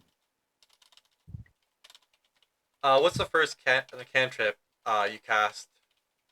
Uh, Prestidigitation. Okay, and what effect are you using Prestidigitation? I'll just do with the cardomancer feat. I'll just do like some like illusionary like card tricks. As you do the illusionary card tricks, for the first moment you cast it, the cards are like sort of apparate into flames that actually feel hot for a moment before the cards take the actual illusion that you want. Hmm. Then I'll cast like Firebolt on the ground at one point. The firebolt is a sickly green with purple licks of flames in it. It seems to be altering magic, but the effects seem to be still getting through. I'll cast Mage Hand. Your mage hand is a skeleton hand rather than the normal translucent blue kind.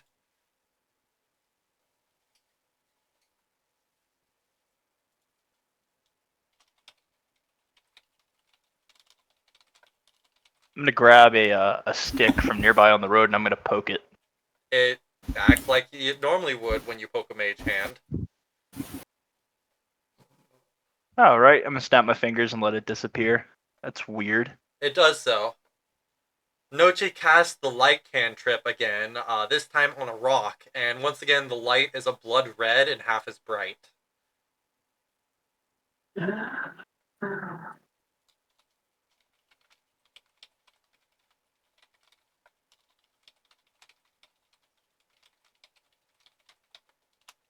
Hmm.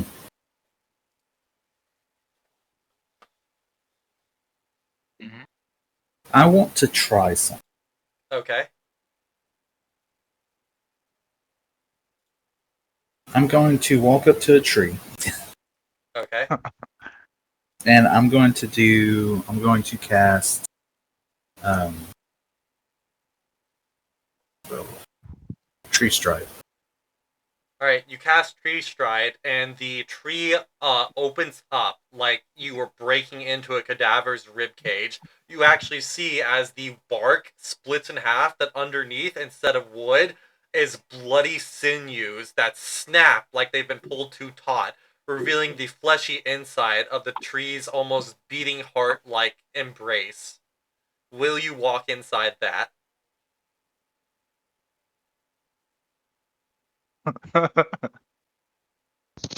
Eh, Yes.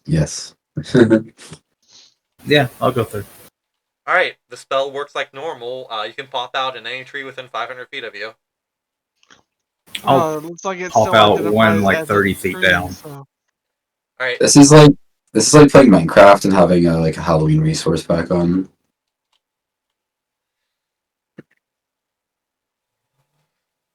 I'll pop out like 30 feet down. All right, you do so. It's you think it would just be cosmetic, but no, you can actually feel bits of bone scraping against your arms and legs as you enter the cavity, the chest cavity, and you can feel the wetness of raw red meat as you go through the tree, slurping out the other tree. Do I have blood or anything on me? It vanishes the moment you leave. Like it's only a temporary thing, but for while you were inside, you did. That's nasty. I was not expecting.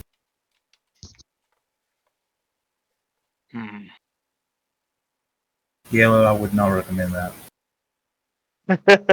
No, the second you went in there, I did not envy you. Would not recommend. Noche's 0 Now- of 10. Noche's making like gagging noises in the background, and the noble is just looking horrified at what the tree just did. I wonder what would happen if I cast Conjure Woodland Being. Oh,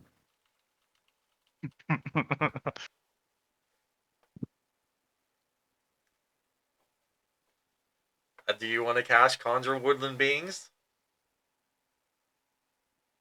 Do it. Let's see. No balls. Do it. I'm gonna cast Conjure Woodland. Alright, I'm trying to remember how that spell is. Okay.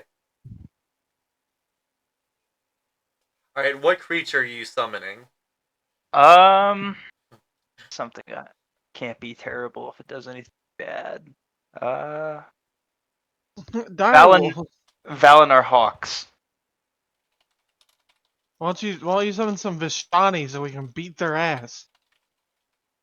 Alright, you summon the hawks, and they appear to be undead. Instead of a neck, it's just the spinal bones. The head is like rotted flesh, and you can see one of the hawk's eyeballs is popped out and is dangling on the nerve optic string along its cheek. Its feathers look rotted and covered in mold as it squawks and flaps.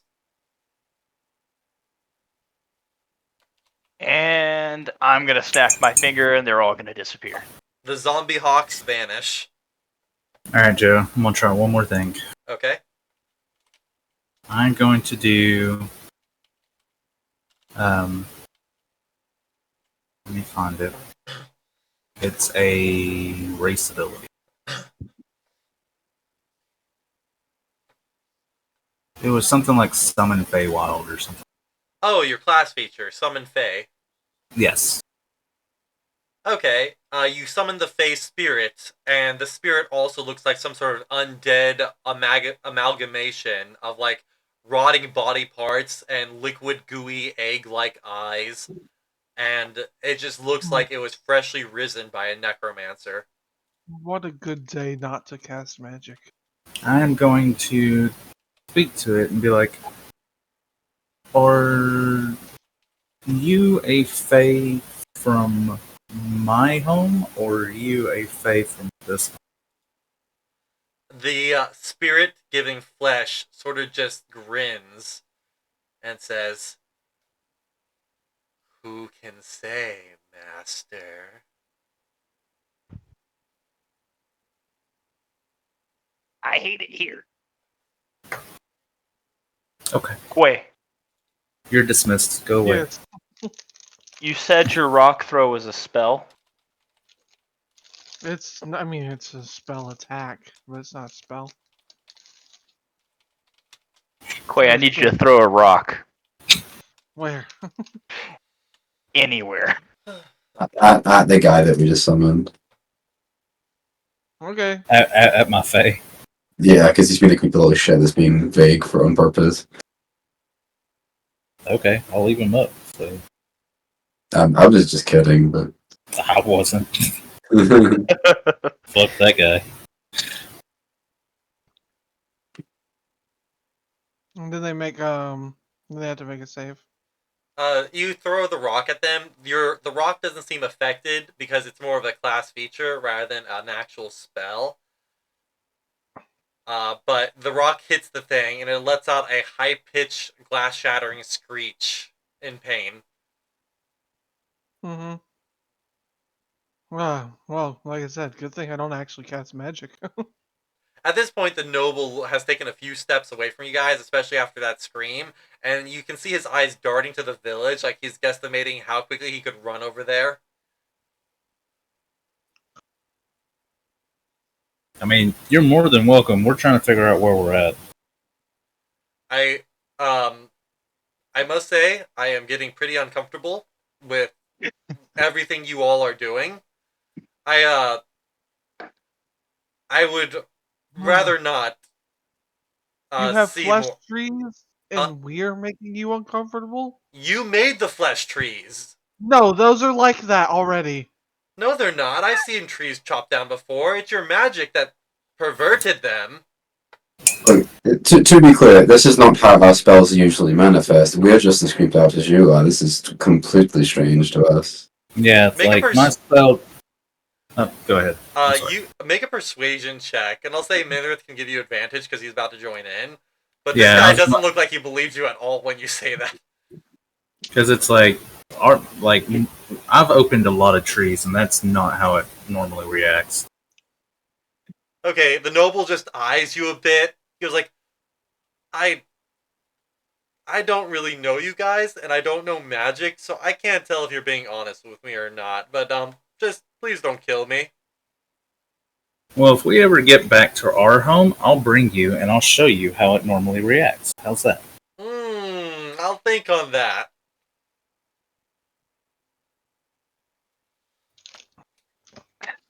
And then you'll be the Maybe talk you of know the what? town. Maybe this is just how trees worked 700 years ago. 700 years. What are you talking about? Oh, nothing.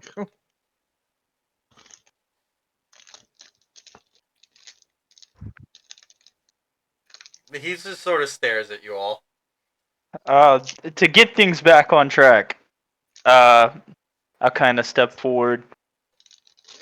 We'll stop with the magic for now. Let's get you back to the town.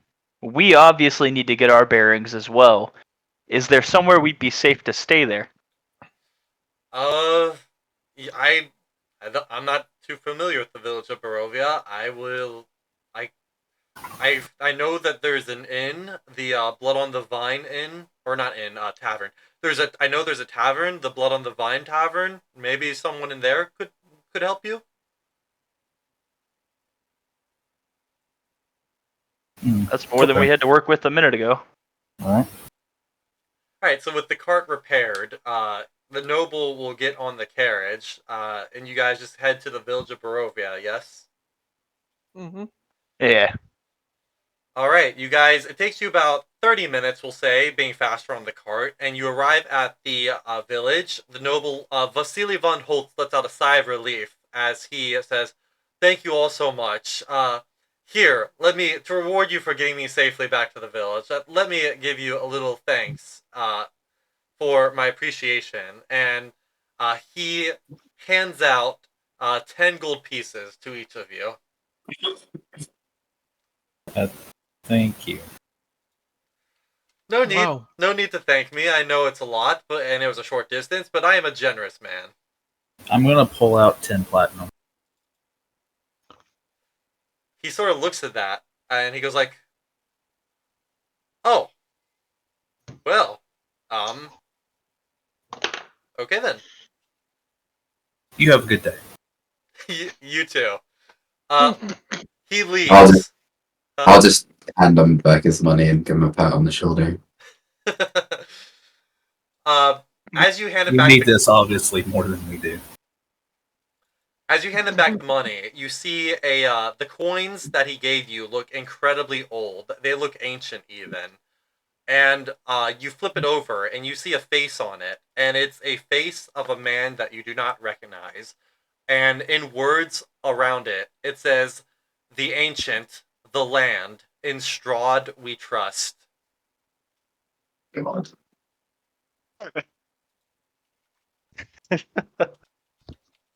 This guy strong sure trust. likes himself. Friend, pardon me. I can't Yes, help but wonder, who is this Strahd fella? he pales and goes like, "Oh, well, if you excuse me, I must sincerely be on my way." And he like really hurries down the Telekinesis. street.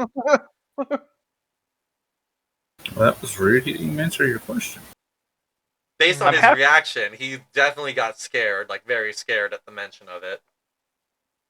Like you don't need to do an insight check. That is an automatic. You can see he's scared. All right.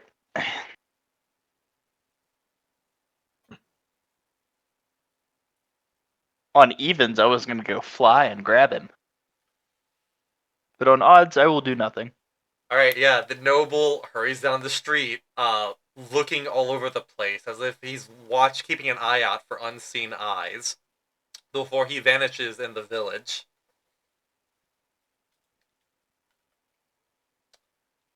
Okay. Hmm.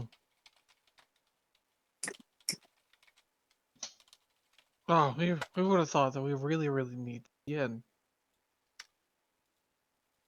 As you Yeah. guys are in, oh wait, as you guys are now outside the village, you can see that the village, that the tall shapes of the buildings loom out of dense fog surrounding everything, and that the muddy ground underway gives foot to slick, wet cobblestones. Uh, you see that the windows of each house stare out from pools of blackness, and you can hear no sound cutting the silence save for mournful sobbings that are echoing from a street in the distance. Hmm.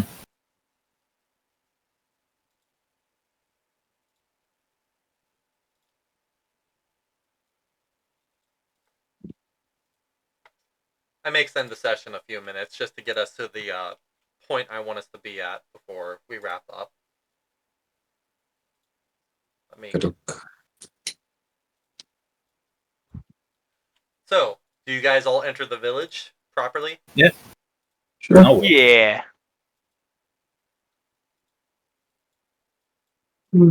Yes. Yep. All right. Let's see. Let me get this thing up.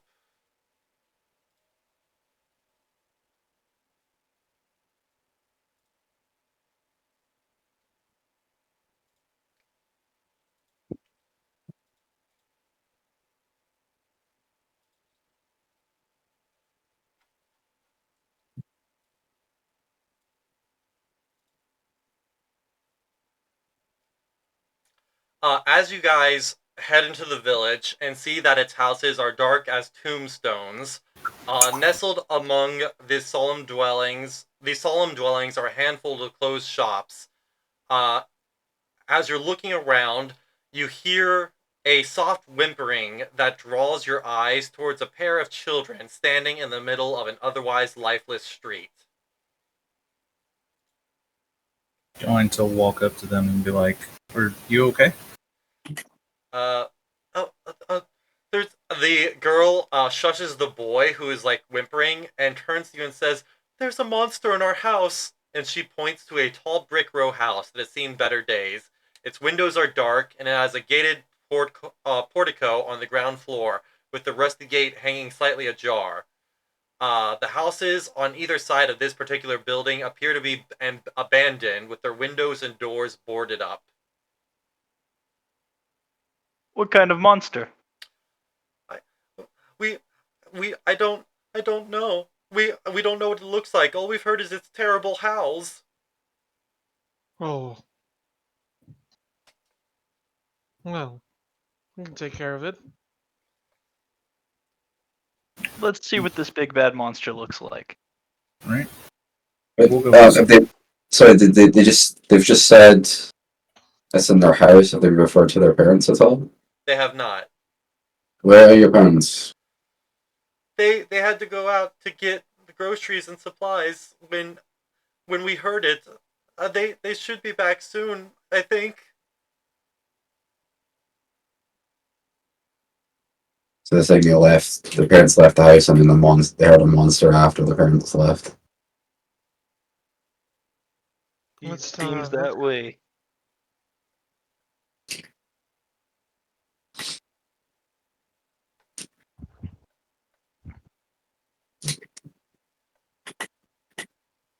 So, what do you guys want to do? Can we make Go beat insight this checks fucking on? thing's ass. I don't. Can we make insight checks on the kids? Sure, go ahead. There's just something a little off to me. Maybe I'm over reading here. Everything around here's off. Not 28. Alright, so the kids seem genuinely afraid, and they honestly believe there's a monster in the house. Okay.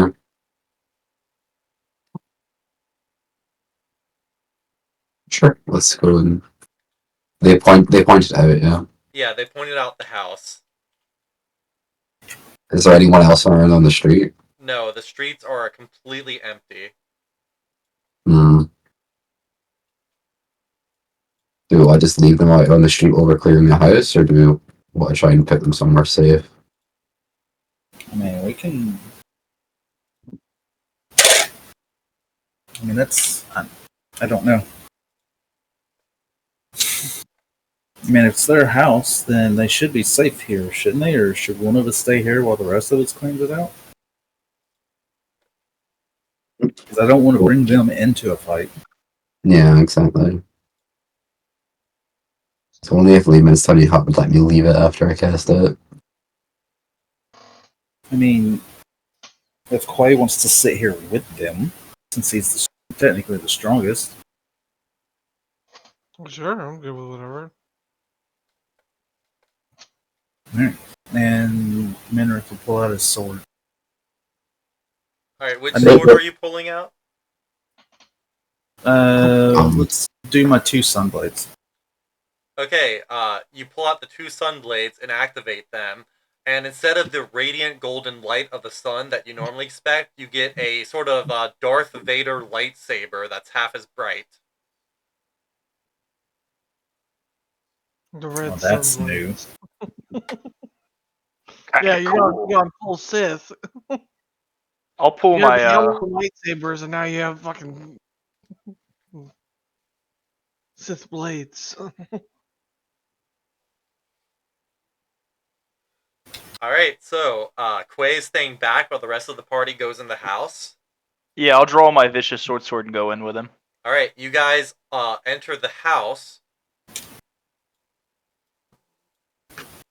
Quay, as you're out on the street, you see mist begin to gather around you. Let's see. The mist is starting to swallow up the entire village, and as more and more buildings disappear, what would you like to do? Go back. I'm staying. I was told to stay with the. Alright, the mists catch up to you, and you immediately start choking and suffocating as they surround you. You gain a Okay, point well, of exhaustion. What do you want to do? I can Oh hold my god. breath for You gain a 9 minutes. second point of exhaustion. What do you do? I'm It gonna has nothing to leave do the with area. breathing. You literally feel yourself getting exhausted in the mist. You gain a third point of exhaustion. What are you doing? I already said that I'm leaving the area. I'm gonna go into something. Alright, Fine. you quickly run into the house's open area, and all the exhaustion leaves you as you escape the mists. I said that out before you fucking hit me with the Oh, third one. sorry, I might have cut out and I didn't hear you. I'm sorry. Do I have 3 or do I have 2, Joe? It's gone. The moment you leave the mist, the exhaustions Oh. vanish. Oh. It's a good thing he heard you before you got to 6. Yeah. Heal over and die. It's possible. Wow.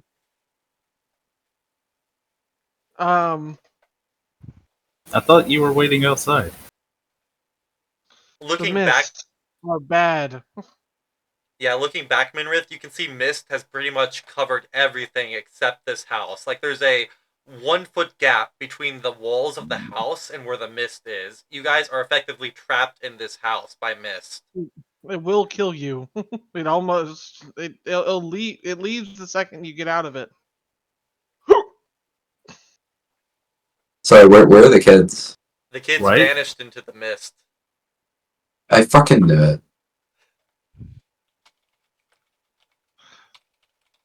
I think we're dealing with. I think everything here is pretty much a ghost.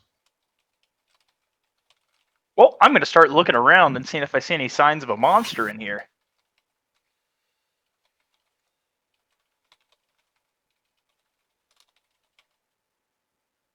Yeah. Okay.